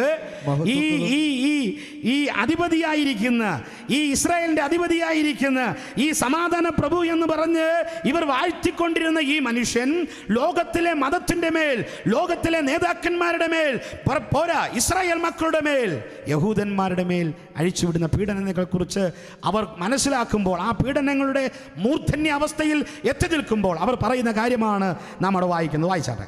ഭൂമിയിലെ രാജാക്കന്മാരും മഹത്തുക്കളും സഹസ്രാധിപന്മാരും ധനവാന്മാരും ബലവാന്മാരും സകല ദാസനും സ്വതന്ത്രനും ഗുഹകളിലും മലമ്പാറകളിലും ഒളിച്ചുകൊണ്ട് മലകളോടും പാറകളോടും ഞങ്ങളുടെ മേൽ വീഴുവീൻ. സിംഹാസനത്തിൽ ഇരിക്കുന്നവൻ്റെ മുഖം കാണാതെ വണ്ണവും കുഞ്ഞാടിൻ്റെ കോപം തട്ടാതെ വണ്ണവും ഞങ്ങളെ മറയ്ക്കുവീൻ. സിംഹാസനത്തിൽ ഇരിക്കുന്നവൻ്റെ മുഖം കാണാതെ വണ്ണവും കുഞ്ഞാടിന്റെ കോപം ഞങ്ങളുടെ മേൽ തട്ടാതെ വണ്ണവും ഞങ്ങളെ മറച്ചു കളയുവിൻ. ആരാ പറയുന്നതെന്നറിയാമോ? ഈ യഹൂദന്മാർ പറയുകയാണ്. പ്രിയമുള്ളവരെ, യഹൂദന്മാരുടെ മേൽ അമിതമായ പീഡനങ്ങൾ, വിവിധങ്ങളായ പ്രശ്നങ്ങൾ ഈ മനുഷ്യൻ അഴിച്ചുവിടും. അപ്പോഴാണ് മത്തായി സുവിശേഷത്തിൽ എഴുതിയിരിക്കുന്ന പ്രവചനങ്ങൾ ഓരോന്നായിട്ട് നിവർത്തീകരിക്കപ്പെടുന്നത്. മത്തായി സുവിശേഷം 24-ാം അധ്യായവും 25-ാം അധ്യായവും ഒക്കെ നിങ്ങളൊന്ന് വായിച്ചു നോക്കണം. 25-ാമത്തെ അധ്യായത്തിൽ കർത്താവായ യേശുക്രിസ്തു പറഞ്ഞു വരുമ്പോൾ അദ്ദേഹം പറയുന്നത് ഇങ്ങനെയാ: ഞാൻ നഗ്നനായി നിങ്ങളുടെ അടുക്കൽ വന്നു, നിങ്ങൾ എനിക്ക് തുണി തന്നില്ല. ഞാൻ ഭക്ഷണത്തിന് വേണ്ടി നിങ്ങളുടെ അടുക്കൽ ചോദിച്ചു, നിങ്ങൾ എനിക്ക് ഭക്ഷണം തന്നില്ല. ഞാൻ തടവിലായിരുന്നു, നിങ്ങൾ എന്നെ തടവിൽ വന്ന് കണ്ടില്ല. ഞാൻ രോഗിയായിരുന്നു, നിങ്ങൾ എനിക്ക് വേണ്ടുന്ന ശുശ്രൂഷ ചെയ്തില്ല. അപ്പോൾ അവർ ചോദിക്കുന്നുണ്ട്, കർത്താവേ, നീ എപ്പോഴാണ് ഞങ്ങളുടെ അടുക്കൽ വന്നത്? നീ എപ്പോഴാണ് ഭക്ഷണം ഞങ്ങളോട് ചോദിച്ചത്? നീ എപ്പോഴാണ് ഞങ്ങളുടെ അടുക്കൽ തടവിൽ കിടക്കുന്നതെന്ന് ഞങ്ങൾ മനസ്സിലാക്കിയത്? അപ്പോൾ കർത്താവ് പറയുകയാണ്, ഈ ചെറിയവരാൽ ഒരുത്തനോട് നിങ്ങൾ ചെയ്തതെല്ലാം എനിക്ക് വേണ്ടി ചെയ്തതാകുന്നു എന്ന. ആ ചെറിയവരെന്ന് അവിടെ പറയുന്നത് യഹൂദന്മാരാണ്. ഈ പീഡനങ്ങൾ അഴിച്ചുവിടുമ്പോൾ, പ്രശ്നങ്ങൾ അഴിച്ചുവിടുമ്പോൾ, പ്രയാസങ്ങൾ യഹൂദന്മാരുടെ മേൽ വരുമ്പോൾ, പ്രിയമുള്ളവരെ, യഹൂദന്മാർ ലോകത്തിന്റെ 4 ഭാഗങ്ങളിലേക്കും ചിതറിയോടും. അവർ ലോകത്തിന്റെ വിവിധ ഭാഗങ്ങളിലേക്ക് ചിതറിയോടും. വിവിധ രാജ്യങ്ങളിൽ അവർ അഭയം പ്രാപിക്കും. അവിടെ ചെന്ന് അവർ ഭക്ഷണത്തിനായിട്ട് അപേക്ഷിക്കും, വസ്ത്രത്തിനായിട്ട് അപേക്ഷിക്കും. അവർ ചിലർ തടവിലാക്കപ്പെടും. അങ്ങനെ വിവിധങ്ങളായ പീഡനങ്ങളിലൂടെ ഇവർ കടന്നു പോകും. ഇവർ കടന്നു പോകുമ്പോൾ ഇവർക്ക് മനസ്സിലാകും, ഞങ്ങളുടെ മശിഹ ഇതല്ല, ഞങ്ങൾക്ക് തെറ്റുപറ്റിപ്പോയി. സമയമില്ലാത്തതുകൊണ്ട് ഞാൻ വാക്യം എടുക്കുന്നില്ല. സെക്കറിയ പ്രവാചകന്റെ പുസ്തകം 12-ാമത്തെ അധ്യായം അതിൻ്റെ 1 മുതൽ താഴോട്ട് നിങ്ങൾ വായിച്ചു വരുമ്പോൾ അവിടെ ഈ യഹൂദന്മാരുടെ ഒരു വിലാപം നിങ്ങൾക്ക് കാണാം. വേദനയുടെ അത്യുച്ചകോടിയിൽ ഈ മനുഷ്യരെത്തി നിൽക്കുമ്പോൾ അവർ പറയുക, ഞങ്ങൾ കുത്തിയവങ്കലേക്ക് നോക്കും. 2000-ൽ പരം വർഷങ്ങൾക്ക് മുൻപ് പാലസ്തീന്റെ വിരിമാറിൽ ഒരു കുരിശ് ഉയരപ്പെട്ടു. 2 കള്ളന്മാരുടെ മധ്യേ ലോകം നീതിമാൻ എന്ന് പറഞ്ഞ് പാപമുണ്ട് എന്ന് തെളിയിക്കുവാൻ പറ്റാത്ത പീലാത്തോസ് ഇവനിൽ പാപമില്ല എന്ന് പറഞ്ഞ് കൈകഴുകി കളഞ്ഞ അനുഗ്രഹീതനായ വ്യക്തിത്വത്തിന്റെ കുരിശ് അവൻ്റെ വിലാപ്പുറത്ത് കുന്തം കൊണ്ട് കുത്തി. അവിടെ നാം വായിക്കുന്ന ഇങ്ങനെയാ, അവിടെ നിന്ന് രക്തവും വെള്ളവും ഒഴി എന്നാണ്. നൂറ്റാണ്ടുകൾ കഴിയുമ്പോൾ താമസിക്കാതെ യഹൂദന്മാരെല്ലാവരും ആ കുത്തിയവങ്കലേക്ക് നോക്കാനായിട്ട് പോകുക. അയ്യോ, ഞങ്ങൾക്ക് തെറ്റുപറ്റിപ്പോയി, ഞങ്ങളുടെ മശികയെ ഞങ്ങൾ കൊന്നുകളഞ്ഞു, ഞങ്ങൾക്ക് തെറ്റുപറ്റിപ്പോയി എന്ന് പറഞ്ഞ് അവർ കുത്തിയവങ്കലേക്ക് നോക്കാനായിട്ട് പോകുകയാണ്. എന്നിട്ടവർ ദൈവത്തോട് നിലവിളിക്കും. നിങ്ങൾക്കറിയാമോ, വേദപുസ്തകത്തിൻ്റെ ഒരു മാധുര്യമെന്ന് പറയുന്നത്, എവിടെയൊക്കെ എപ്പോഴൊക്കെ യഹൂദന്മാർ ദൈവത്തോട് നിലവിളിച്ചിട്ടുണ്ടോ അപ്പോഴൊക്കെ ദൈവം യഹൂദന്മാരുടെ പ്രാർത്ഥനയ്ക്ക് വേണ്ടി വാതിൽ തുറന്നിട്ടുണ്ട്. മിസ്രൈമിൽ ഇസ്രായേൽ ജനത അടിമത്തത്തിൽ കിടക്കുകയാണ്. കഠിനമായ പ്രതികൂലങ്ങളുടെ കടന്നു പോകുമ്പോൾ അവിടെ കടന്നുകൊണ്ട് അവർ നിലവിളിക്കുകയാണ്, ഞങ്ങളെ രക്ഷിക്കണം. ഉടനെ ദൈവം മോശയെ അയക്കുകയാണ്. ഈ പീഡനങ്ങളിലൂടെ കടന്നു പോകുമ്പോൾ, ഈ പ്രശ്നത്തിലൂടെ കടന്നു പോകുമ്പോൾ, ഈ പ്രയാസത്തിലൂടെ കടന്നു പോകുമ്പോൾ ഈ യഹൂദന്മാർ ഒന്നടങ്കം കുത്തിയവങ്കലേക്ക് നോക്കിയിട്ട് പറയും, അയ്യോ കർത്താവേ, സോറി, ക്ഷമിക്കണം, ഞങ്ങളോട് ക്ഷമിക്കണം, ഞങ്ങൾ ആളറിയാതെ ചെയ്തതാണ്, അങ്ങ് ഞങ്ങളെ രക്ഷിക്കണം എന്ന് പറഞ്ഞ് യേശു കർത്താവിനോട് അവർ നിലവിളിക്കുമ്പോൾ പ്രിയമുള്ളവരെ എന്താ സംഭവിക്കുന്നതെന്നറിയാമോ? അപ്പോസ്തല പ്രവൃത്തി 1-ാമത്തെ അധ്യായം അതിൻ്റെ 11-ാമത്തെ വാക്യത്തിൽ യേശു കർത്താവ് സ്വർഗാരോഹണം ചെയ്തു പോകുമ്പോൾ ദൂതന്മാർ വെളിപ്പെട്ടിട്ട് എന്താ പറഞ്ഞെന്നറിയാമോ?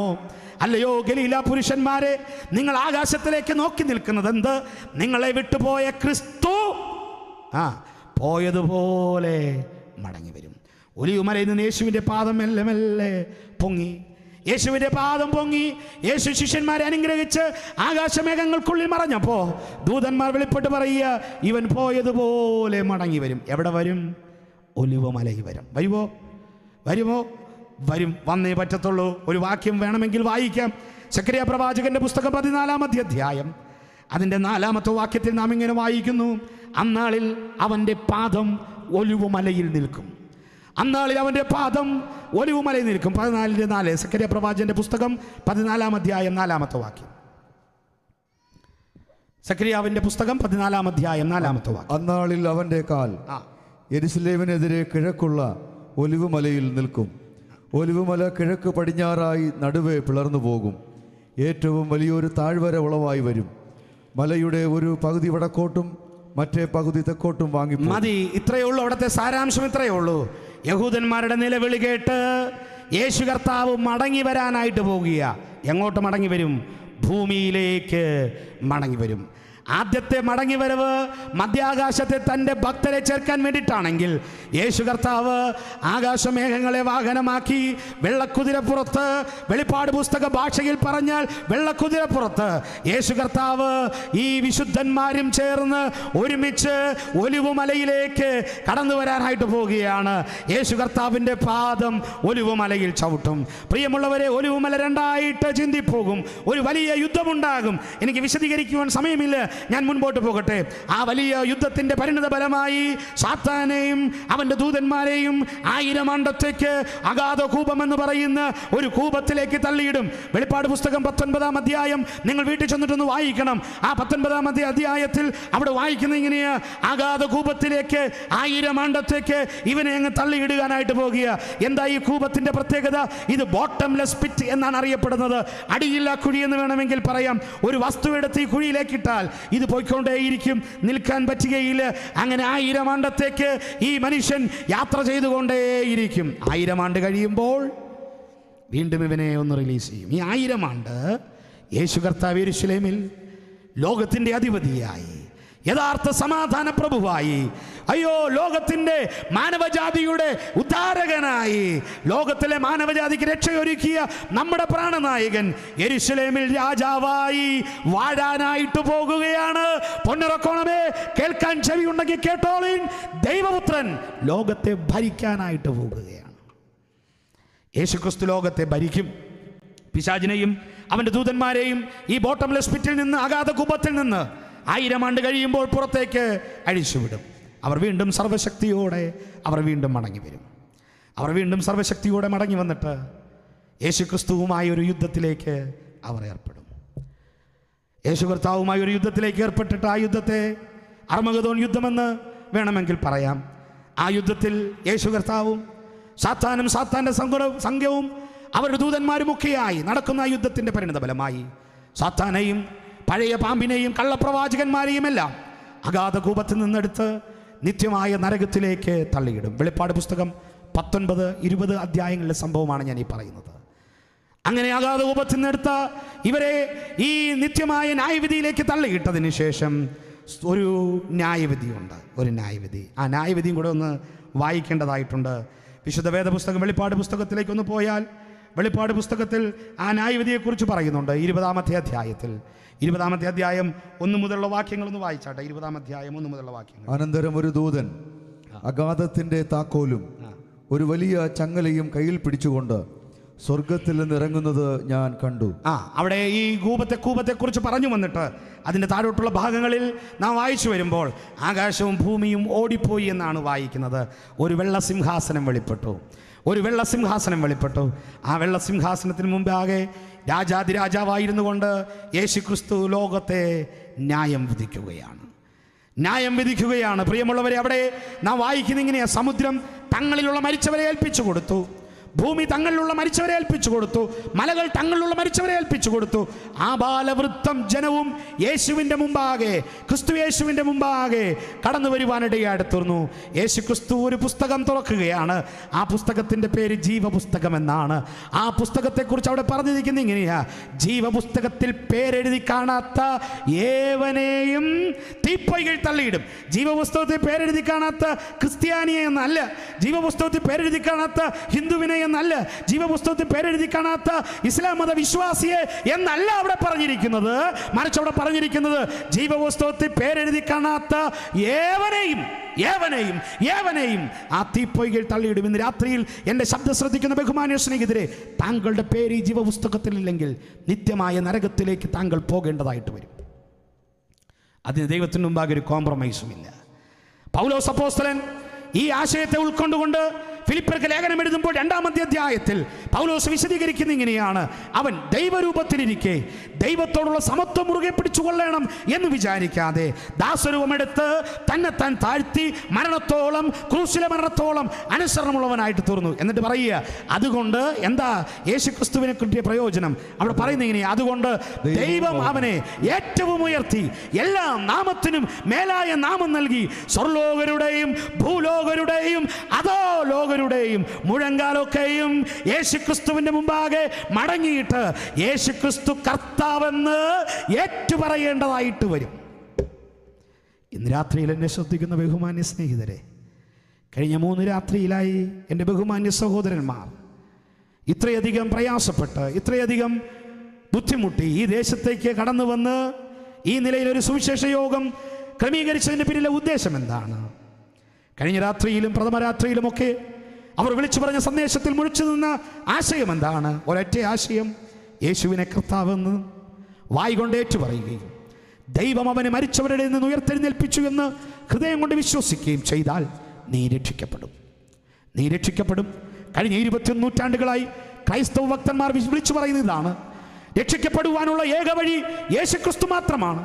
യേശുക്രിസ്തുവിനെ കുറിച്ച് പ്രസംഗിക്കുന്നത് കേൾക്കുമ്പോൾ നിങ്ങൾക്കൊരു പക്ഷേ തോന്നുമായിരിക്കാം, ഇതൊരു ടൈം പാസ് പരിപാടിയാണ്, ഇത് സാമ്പത്തികമുണ്ടാക്കുന്ന പരിപാടിയാണ്, അയ്യോ ഇത് ഇവരുടെ വയറ്റിപ്പഴപ്പിൻ്റെ പരിപാടിയാണ് എന്നൊക്കെ പറഞ്ഞ് തള്ളിക്കോ. ഒരു നാൾ താമസിക്കാതെ എൻ്റെ ബഹുമാന്യ സ്നേഹിത, താങ്കൾ ആരെയാണോ തള്ളിപ്പറഞ്ഞത് ആ തള്ളിപ്പറഞ്ഞ തമ്പുരാൻ്റെ മുമ്പാകെ താങ്കൾ മുട്ടുമടക്കിയിട്ട് ഞങ്ങളിവിടെ പറയുവാൻ അവകാശപ്പെട്ട, ഞങ്ങളിവിടെ പറയുവാൻ പറഞ്ഞ കാര്യം യേശുക്രിസ്തുവിൻ്റെ മുമ്പാകെ നേരിട്ട് ഏറ്റുപറഞ്ഞിട്ട് സ്വർഗത്തിൽ പോകാൻ പറ്റില്ല, നരകത്തിലേക്ക്. പഴമക്കാർ ഇവിടെ പറഞ്ഞു വെച്ചിട്ടുണ്ടായിരുന്നു, പാപി ചെല്ലുന്നിടം പാതാളം. അവിടെ ഇവിടങ്ങളായിരുന്നു എന്നെ ശ്രദ്ധിക്കുന്ന ബഹുമാന്യ സ്നേഹിത. പാപത്തിൻ്റെ മട്ടു വലിച്ചു കുടിച്ച് ദൈവത്തിന് യാതൊരു വിലയും കൽപ്പിക്കാതെ, ദൈവവചനത്തിന് യാതൊരു വിലയും കൽപ്പിക്കാതെ, ദൈവിക ശുശ്രൂഷകൾക്ക് യാതൊരു വിലയും കൽപ്പിക്കാതെ, സഭായോഗങ്ങൾക്ക് യാതൊരു വിലയും കൽപ്പിക്കാതെ ക്രൈസ്തവ ഭക്തന്മാരെ നിന്ദിച്ചും പീഡിപ്പിച്ചും നിങ്ങൾ മുൻപോട്ട് പോകുന്നുവെങ്കിൽ ഓർക്കുക, ഓർക്കുക, ഓർക്കുക, ഒരു ന്യായവിധി വരാൻ പോകുന്നുണ്ട്. ആ ന്യായവിധിയിൽ നിങ്ങൾ യേശുവിൻ്റെ മുമ്പാകെ മുട്ടുമടക്കാനായിട്ട് പോകുകയാണ്. യേശുവിനെ നിന്ദിച്ച് എത്രയോ പേരുണ്ട്, യേശുവിൻ്റെ ഭക്തന്മാരെ നിന്ദിച്ച് എത്രയോ പേരുണ്ട്. പ്രിയമുള്ളവരെ, ഒറീസയുടെ മണ്ണിൽ ഗ്രഹാം സ്റ്റെയിൻസ്, ഫിലിപ്പ് തീമോത്തി എന്ന് പറയുന്ന ഒരു 2 പിഞ്ചു കുഞ്ഞുങ്ങളെയും ആ പിതാവിനെയും ഒരു ജീപ്പിനകത്തിട്ട് കത്തിച്ച് ചാമ്പലാക്കി കളഞ്ഞില്ലേ നിങ്ങൾ? എന്തിനേറെ പറയണം, നമ്മുടെ കേരളത്തിൻ്റെ വിവിധ ഭാഗങ്ങളിൽ എത്രയോ ക്രൈസ്തവ ഭക്തന്മാരെ നിങ്ങൾ അടിച്ചു പരിക്കേൽപ്പിച്ചിട്ടില്ലേ? അയ്യോ, എത്രയോ പള്ളികൾ നിങ്ങൾ അടിച്ചു തകർത്തില്ലേ? ലഘുലേഖയും കൊണ്ട് ദൈവദാസന്മാർ വരുമ്പോൾ നിങ്ങളതിനെ വലിച്ചേറി കളഞ്ഞിട്ടില്ലേ?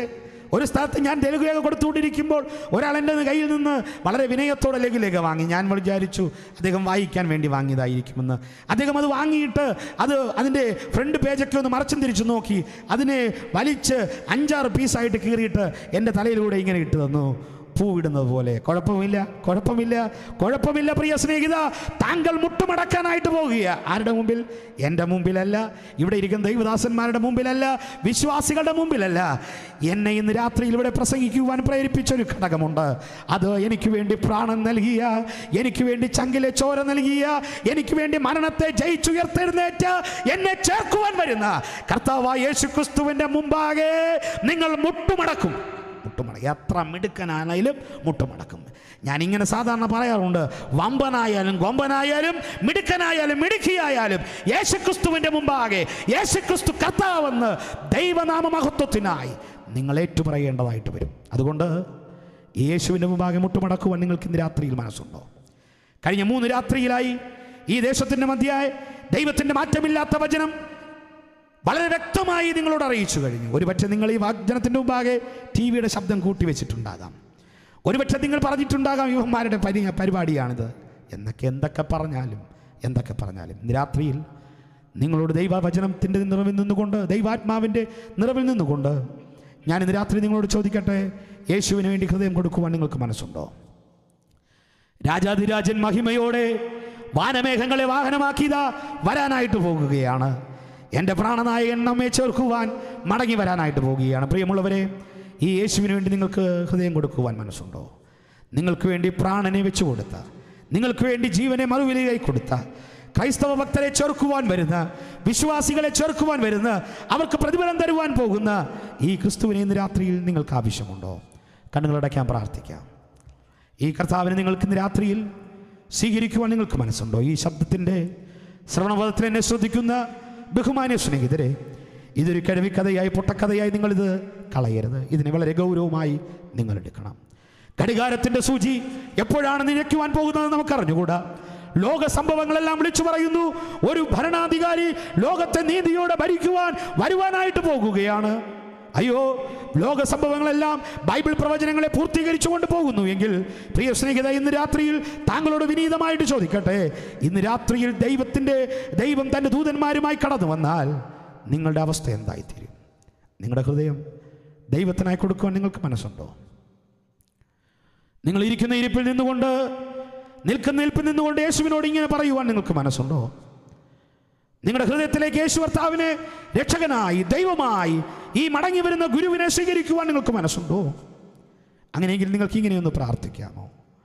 നിങ്ങൾക്ക് വേണ്ടി ആ പ്രാർത്ഥന വാചകങ്ങൾ ഞാനൊന്ന് പറഞ്ഞു തരികയാണ്. യേശുവേ, ഞാനൊരു പാപിയാണ്. എൻ്റെ പാപത്തിനു വേണ്ടി അവിടുന്ന് മരിച്ചു, അടക്കപ്പെട്ടു, ഉയർത്തെഴുന്നേറ്റു എന്ന് ഞാൻ വിശ്വസിക്കുന്നു. എന്നെ അവിടുത്തെ പൈതലാക്കി മാറ്റണമേ.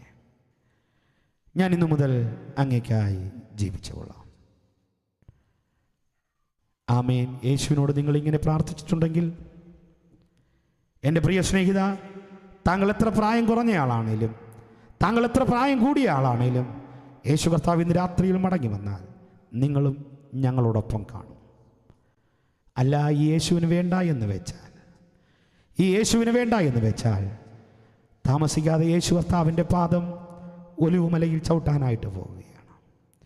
ഈ ലോകത്തെ നീതിയോടെ ന്യായം വിധിക്കുവാനായിട്ട് പോവുകയാണ്.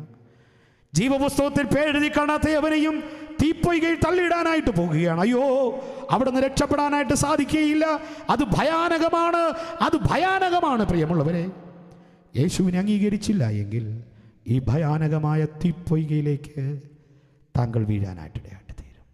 അതുകൊണ്ട് യേശുവിനെ രക്ഷിതാവായി, കർത്താവായി, ദൈവമായി അംഗീകരിച്ച് നിങ്ങളുടെ ഭാവി ജീവിതം അനുഗ്രഹപ്രദമാക്കി തീർക്കുവാനും ക്രൈസ്തവ സഭാവിശ്വാസത്തിന് ആധാരമായിരിക്കുന്ന വിശുദ്ധ വേദപുസ്തകം പറയുന്ന കർത്താവായ യേശുക്രിസ്തു അല്ലാതെ വേറൊരു വഴി മാനവജാതിയുടെ പാപത്തിൻ്റെ രക്ഷകനായി ഇല്ല എന്നുള്ള യാഥാർത്ഥ്യത്തെ ഒരിക്കൽ കൂടി ഓർപ്പിച്ചുകൊണ്ടും കർത്താവായ യേശുക്രിസ്തു എത്രയും വേഗം വന്ന് നമ്മെ യേശു കർത്താവിൻ്റെ സന്നിധിയിൽ ചേർക്കും ആ പ്രത്യാശയോടുകൂടെ സമാധാനത്തോടെ സന്തോഷത്തോടെ നമുക്കിന്ന് രാത്രിയിൽ മടങ്ങിപ്പോകാം.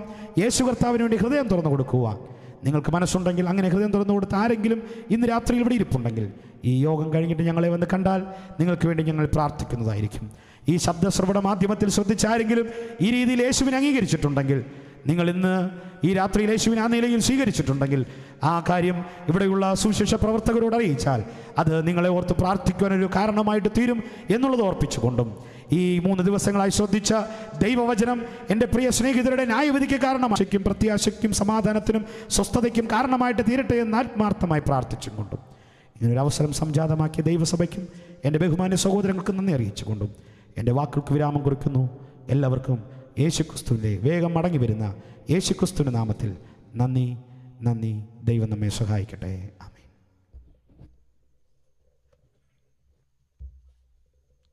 നമുക്ക് പ്രാർത്ഥിക്കാം. ഞങ്ങളുടെ ദൈവമേ, സ്വർഗീയ പിതാവേ, അനുഗ്രഹീതമായിരിക്കുന്ന ഈ ദിവസത്തിനായി ഞങ്ങളങ്ങേ സ്തുതിക്കുന്നു, സ്തോത്രം ചെയ്യുന്നു. അവിടുത്തെ പുത്രനും ഞങ്ങളുടെ രക്ഷിതാവുമായ യേശുക്രിസ്തുവിൻ്റെ ധന്യമേറിയ നാമത്തിൽ ഈ അനുഗ്രഹീതമായ രാത്രിയെങ്കിൽ ഞങ്ങൾക്ക് ഒരുമിച്ച് കൂടുവാൻ സ്വർഗത്തിലെ ദൈവം കനിഞ്ഞു നൽകിയ അനുഗ്രഹീതമായ അവസരത്തിനായിട്ട് സ്തോത്രം ചെയ്യുന്നു. കർത്താവെ, പുന്നറക്കോണം പ്രധാന സഭയും തിരുവനന്തപുരം പ്രദേശങ്ങളിലുള്ള യുവ സഹോദരന്മാരും ചേർന്ന് നടത്തുന്ന ഈ സുവിശേഷ മഹായോഗത്തിൻ്റെ 3-ാം രാത്രിയിലും കടന്നു വരുവാനും കർത്താവെ ഒരുമിച്ച് ഞങ്ങൾക്ക് അവിടുത്തെ മഹത്വപ്പെടുത്തുവാൻ സ്വർഗത്തിലെ ദൈവം നൽകിത്തന്ന വലിയ കൃപകൾക്കായി സ്തോത്രം. കഴിഞ്ഞുപോയ 2 രാത്രിയിലും അവിടെ ദാസന്മാരിലൂടെ അനുഗ്രഹീതമായ വചനം കേൾപ്പിക്കുവാൻ തക്കോണം ദൈവത്തിന് പ്രസാദമായല്ലുവാനായിട്ട് സ്തോത്രം ചെയ്യുന്നു. ഈ 3-ാമത്തെ രാത്രിയിലും കർത്താവെ നൽകിയ അനുഗ്രഹീതമായ ആലോചനകൾക്കായി ഞാൻ മഹത്വപ്പെടുത്തുന്നു. കർത്താവെ, അവിടുന്ന് രക്ഷിതാവായി ലോകത്തിലേക്ക് വരുവാനിടയെത്തുന്നവനാണെങ്കിലും കർത്താവെ, പാപത്തിന് പരിഹാരം വരുത്തി തൻ്റെ മക്കളെ ചേർക്കുവാൻ താമസമെന്ന മടങ്ങി വരുമെന്നും അത് കഴിഞ്ഞ് കർത്താവെ ഈ ഭൂമിയെ നീതിയോടെ ന്യായം വിധിക്കുവാൻ വരുന്ന കർത്താവാണെന്നും ഇന്ന് രാത്രിയിൽ അവിടെ ദാസനോട് കേൾപ്പിച്ച ദൈവിക ആലോചനകൾക്കായിട്ട് സ്തോത്രം ചെയ്യുന്നു. കർത്താവെ, അവിടെ ഞങ്ങളെ രക്ഷിക്കുവാൻ ഒരിക്കൽ മനുഷ്യാവതാരം ചെയ്യുകയും ഞങ്ങളുടെ പാപത്തിൻ്റെ പരിഹാരത്തിനായി അവിടുന്ന് ക്രൂശിൽ മരണം ഏറ്റെടുത്തുകൊണ്ട് ഞങ്ങളുടെ മേൽ വരേണ്ടുന്ന സകല ന്യായവിധിയും അവിടുന്ന് അവിടെ ശരീരം ഏറ്റെടുത്തവൻ്റെ പോൽക്കായി സ്തോത്രം ചെയ്യുന്നു. കർത്താവെ, ഞങ്ങളെ രക്ഷിച്ച് കർത്താവെ, അവിടുന്ന് സ്വർഗത്തിലേക്ക് കടന്നു പോകുമ്പോൾ ഞാൻ നിങ്ങൾക്ക് വേണ്ടി സ്ഥലമൊരുക്കുവാൻ പോകുന്നു. ഞാൻ പോയി സ്ഥലമൊരുക്കിയാൽ ഞാൻ ഇരിക്കുന്നിടത്ത് നിങ്ങളും ഇരിക്കേണ്ടതിന് പിന്നെയും വന്ന് നിങ്ങൾ എൻ്റെ അടുക്കൽ ചേർത്തുകൊള്ളുമെന്നുള്ള അനുഗ്രഹീതമായ വചനങ്ങളെ ഓർത്ത് ഞങ്ങളങ്ങേ സ്തുതിക്കുന്നു, സ്തോത്രം ചെയ്യുന്നു. അദ്ദേഹം തൻ്റെ മക്കളെ ചേർക്കുവാൻ അവിടെ നിന്ന് മടങ്ങി വരുവാൻ പോകുന്ന കർത്താവായിരിക്കെ സ്തോത്രം ചെയ്യുന്നു. കർത്താവെ, വേദനയും കഷ്ടതയും പ്രയാസങ്ങളും പ്രതികൂലങ്ങളും ദുഃഖവും പീഡനം അനുഭവിച്ച് ദൈവസഭ ഈ ഭൂമിയിൽ മുന്നോട്ട് പോകുമ്പോൾ കർത്താവെ, അവിടെ നിന്ന് കടന്നു വന്ന് തൻ്റെ മക്കളെ തൻ്റെ സന്നിധി ചേർത്ത് പ്രതിഫലം കൊടുക്കുന്ന ആൾ ഏറ്റവും സമീപിച്ചിരിക്കാൻ ഞങ്ങളങ്ങേ സ്തുതിക്കുന്നു, സ്തോത്രം ചെയ്യുന്നു. കർത്താവെ, അതുകൊണ്ട് ഈ ഭൂമിയിൽ ഞങ്ങളുടെ ജീവിതം വിശുദ്ധമായി സൂക്ഷിച്ചുകൊണ്ട് ജീവിക്കുവാൻ ഞങ്ങളെ സഹായിക്കുമാറാണമേ എന്ന് പ്രാർത്ഥിക്കുന്നു. ഇന്ന് രാത്രി കേൾപ്പിച്ച ദൈവികമായ ആലോചനകൾക്കായി സ്തോത്രം ചെയ്യുന്നു. കർത്താവെ, അവിടുത്തെ മന ധാരാളം ആ വചനം ദൈവം നൽകിയല്ലോ. ആത്മനിറവിൽ ദൈവം സംസാരിക്കുവാൻ അധികാരപ്പെടുത്തിയല്ലോ. കർത്താവെ, ബഹുനിശ്ചയത്തോടും പ്രാൽഭ്യത്തോടും കൂടെ ദൈവത്തിന് അവൻ വിളിച്ചു പറയുവാൻ അവിടുന്ന് കൊടുത്ത വലിയ കൃപകൾക്കായി സ്തോത്രം ചെയ്യുന്നു. കർത്താവെ, ഈ വചനം കേട്ടിട്ട് ഇതുവരെയും യേശുക്രിസ്തുവിന്റെ ഹൃദയത്തിൽ അംഗീകരിക്കാതെ ആരെങ്കിലും ശബ്ദം കേട്ടിട്ടുണ്ടെങ്കിൽ വരുവാൻ തൊക്കൊണ്ണം പോകുന്ന ഭയാനകമായ ന്യായവിധിയിലേക്ക് പോകാതിരിക്കുവാൻ ദൈവത്തിൻ്റെ ന്യായവിധി ചുമന്നൊഴിച്ച യേശുക്രിസ്തു വിശ്വസിച്ചുകൊണ്ട് പാപത്തിന് പരിഹാരം വരുത്തി നിത്യജീവന്റെ പങ്കാളിയായി തീരുവാൻ, ജീവന്റെ പുസ്തകത്തിൽ പേരെഴുതി കാണുവാൻ ഇന്ന് രാത്രികാലം ഇടയായി തീർക്കണമേ എന്ന് പ്രാർത്ഥിക്കുന്നു കർത്താവേ. മാത്രമല്ല ദൈവജനത്തെ ഓർത്ത് സ്തോത്രം ചെയ്യുന്നു പ്രാർത്ഥിക്കുന്നു. കർത്താവിൻ്റെ ഒരുവരെയും അങ്ങനെ പ്രത്യാശയിൽ കഴിയുവാൻ ഏവരുടെ ഇടയായി തീർക്കണമേ എന്ന് പ്രാർത്ഥിക്കുന്നു. ഈ ഭൂമിയിൽ വിശുദ്ധമായ ജീവിതം നയിച്ചുകൊണ്ട് യേശുക്രിസ്തുവിന്റെ മടങ്ങിവരവിനെ കാത്തിരിക്കുവാൻ അവിടുന്ന് ഇടയായി തീർക്കണമേ. ഇത്രത്തോളം നൽകിയ എല്ലാ നന്മകൾക്കായി സ്തോത്രം. അനുകൂലമായ കാലാവസ്ഥ ദൈവം നൽകിയല്ലോ കർത്താവേ. അനുഗ്രഹീതമായ ഗാനങ്ങൾ ആലപിക്കുവാൻ സഹോദരി സ്വരങ്ങളെ ദൈവം ബലപ്പെടുത്തിയ വൻറുകൾക്കായി സ്തോത്രം. കഴിഞ്ഞ 3 ദിവസങ്ങളിൽ വ്യാപരിച്ച ദൈവറുകൾക്കായി സ്തോത്രം ചെയ്യുന്നു കർത്താവേ. ഈ പ്രദേശത്തു നിന്നും ന്യായവിധി ഒഴിഞ്ഞു പോകുവാൻ ഇടയായി തീർക്കണമേ. ഈ വചനം കേട്ട് ചില വ്യക്തി രക്ഷിക്കപ്പെട്ട് സ്നാനപ്പെട്ട് വേർപെട്ട് കർത്താവേ ഇവിടെയുള്ള സ്ഥലം സഭടിച്ചേർന്ന് ജീവന ദൈവത്തെ ആരാധിച്ച് മുന്നോട്ട് പോകുവാൻ നീ ഇവിടെ നിന്ന് വിളിച്ച് വേർതിരിക്കുമാറണമേ എന്ന് പ്രാർത്ഥിക്കുന്നു കർത്താവേ. ഇവിടെ വിളിച്ച് നമ്മുടെ ദാസന്മാർക്കായിട്ട് പ്രാർത്ഥിക്കുന്നു. ദൈവം അധികാരപ്പെടുത്തണമേ, ബലപ്പെടുത്തണം, വിശ്വാസത്തിൽ കേട്ട് പ്രാർത്ഥിക്കുന്നു. തടന്നു പോകാതെ കർത്താവിൽ ഏൽപ്പിച്ച ദൗത്യം വരുന്ന നാളിൽ വിശ്വസ്തരെ ചെയ്യുവാൻ തൊക്കണം നീ അവരെ അധികാരപ്പെടുത്തുമാറണമേ എന്ന് പ്രാർത്ഥിക്കുന്നു. ഇന്നലെ അധ്വാനിച്ച യുവസോരന്മാർക്കായിട്ട് പ്രാർത്ഥിക്കുന്നു. സാമ്പത്തികമായി ചെലവിട്ടവർക്ക് പ്രാർത്ഥിക്കുന്നു. എല്ലാവരും ദൈവം സഹായിക്കുകയും മാനിക്കുകയും ചെയ്യണമേ. ഇന്ന് രാത്രി കടന്നു വന്ന എല്ലാവരെയും ദൈവം ഏൽപ്പിക്കുന്നു, സഹായിക്കണമേ. ആരെങ്കിലും രോഗികളായി കർത്താവെ, മനം തകർന്നവരായി, നിരാശരായി കർത്താവ് വേദനയോടെ കഴിയുന്ന ആരെങ്കിലും ഉണ്ടെങ്കിൽ ഇന്ന് രാത്രി അവർ ആശ്വാസം നൽകുമാറണമേ എന്ന് പ്രാർത്ഥിക്കുന്നു. ജീവിതം മടുത്തവരായി കർത്താവെ, ഈ ശബ്ദപരിധിയിൽ ആരെങ്കിലും ഈ സന്ദേശം കേട്ടിട്ടുണ്ടെങ്കിൽ ഇന്ന് രാത്രി അവർ യേശുക്രിസ്തുവിനെ വിശ്വാസത്തിൽ അംഗീകരിച്ചുകൊണ്ട് അവരുടെ ജീവിതത്തിൽ പ്രശ്നങ്ങൾക്ക് പരിഹാരം കണ്ടെത്തി കർത്താവെ നിത്യതയ്ക്ക് ഒരുങ്ങുവാൻ ഇടയായി തീർക്കണമേ എന്ന് പ്രാർത്ഥിക്കുന്നു. ലൈറ്റും മൈക്കും മറ്റ് സംവിധാനങ്ങളെല്ലാം അവിടെ നിയന്ത്രിച്ച വണ്ടർപോൾക്കായി സ്തോത്രം. ജനത്തെ കൂടിച്ചേർത്ത വണ്ടർപോൾക്കായി സ്തോത്രം ചെയ്യുന്നു കർത്താവെ. അവിടെ ദാസദൈവം അധികാരപ്പെടുത്തിയ വണ്ടർപോൾക്കായി സ്തോത്രം, വചനം കൊടുത്ത വണ്ടർപോൾക്കായി സ്തോത്രം ചെയ്യുന്നു. മഹത്വവും മാനമെല്ലാം കർത്താവെ അവിടെ സ്വീകരിച്ചിരിക്കാൻ അങ്ങ് മഹത്വപ്പെടുത്തുന്നു. ഇത്രത്തോളം ചെയ്തെല്ലാ നന്മകൾക്കായി സ്തോത്രം. ഇന്ന് രാത്രികാലം ഞങ്ങൾ സമാധാനത്തോടെ പിരിയുവാൻ എന്തൊക്കെ പോകുന്നു കർത്താവെ. അവിടുന്ന് വരും, അതേ താമസിക്കുമില്ല കർത്താവെ. അവിടുത്തെ വരുവനായി നോക്കി പാർത്തുകൊണ്ട് ഞങ്ങൾക്ക് ഭൂമിയിൽ വിശുദ്ധമായ ജീവിതം നയിക്കുവാൻ ഇടയായി തീർക്കണമേ എന്ന് പ്രാർത്ഥിക്കുന്നു. ഇത്രത്തോളം ചെയ്തെല്ലാം നന്മകൾക്കായി അങ്ങ് മഹത്വപ്പെടുത്തുന്നു. സകലതും അടിയങ്ങളെ കർത്താവും ഏകരക്ഷിതാമായ യേശുക്രിസ്തുവിൻ്റെ ധന്യമേറെ നാമത്തിൽ അപേക്ഷിക്കുന്നു. കൃപ തോന്നി കേൾക്കണം സ്വർഗീയ പിതാവാം ദൈവമേ. നമുക്ക് ഏവർക്കും എണീറ്റ് നിന്ന് കർത്താവ് താൻ ഗംഭീരനാദത്തോടും പ്രധാനധൂന ശബ്ദത്തോടും എന്നുള്ള ഗാനത്തിൻ്റെ ഒരു സ്റ്റാൻസ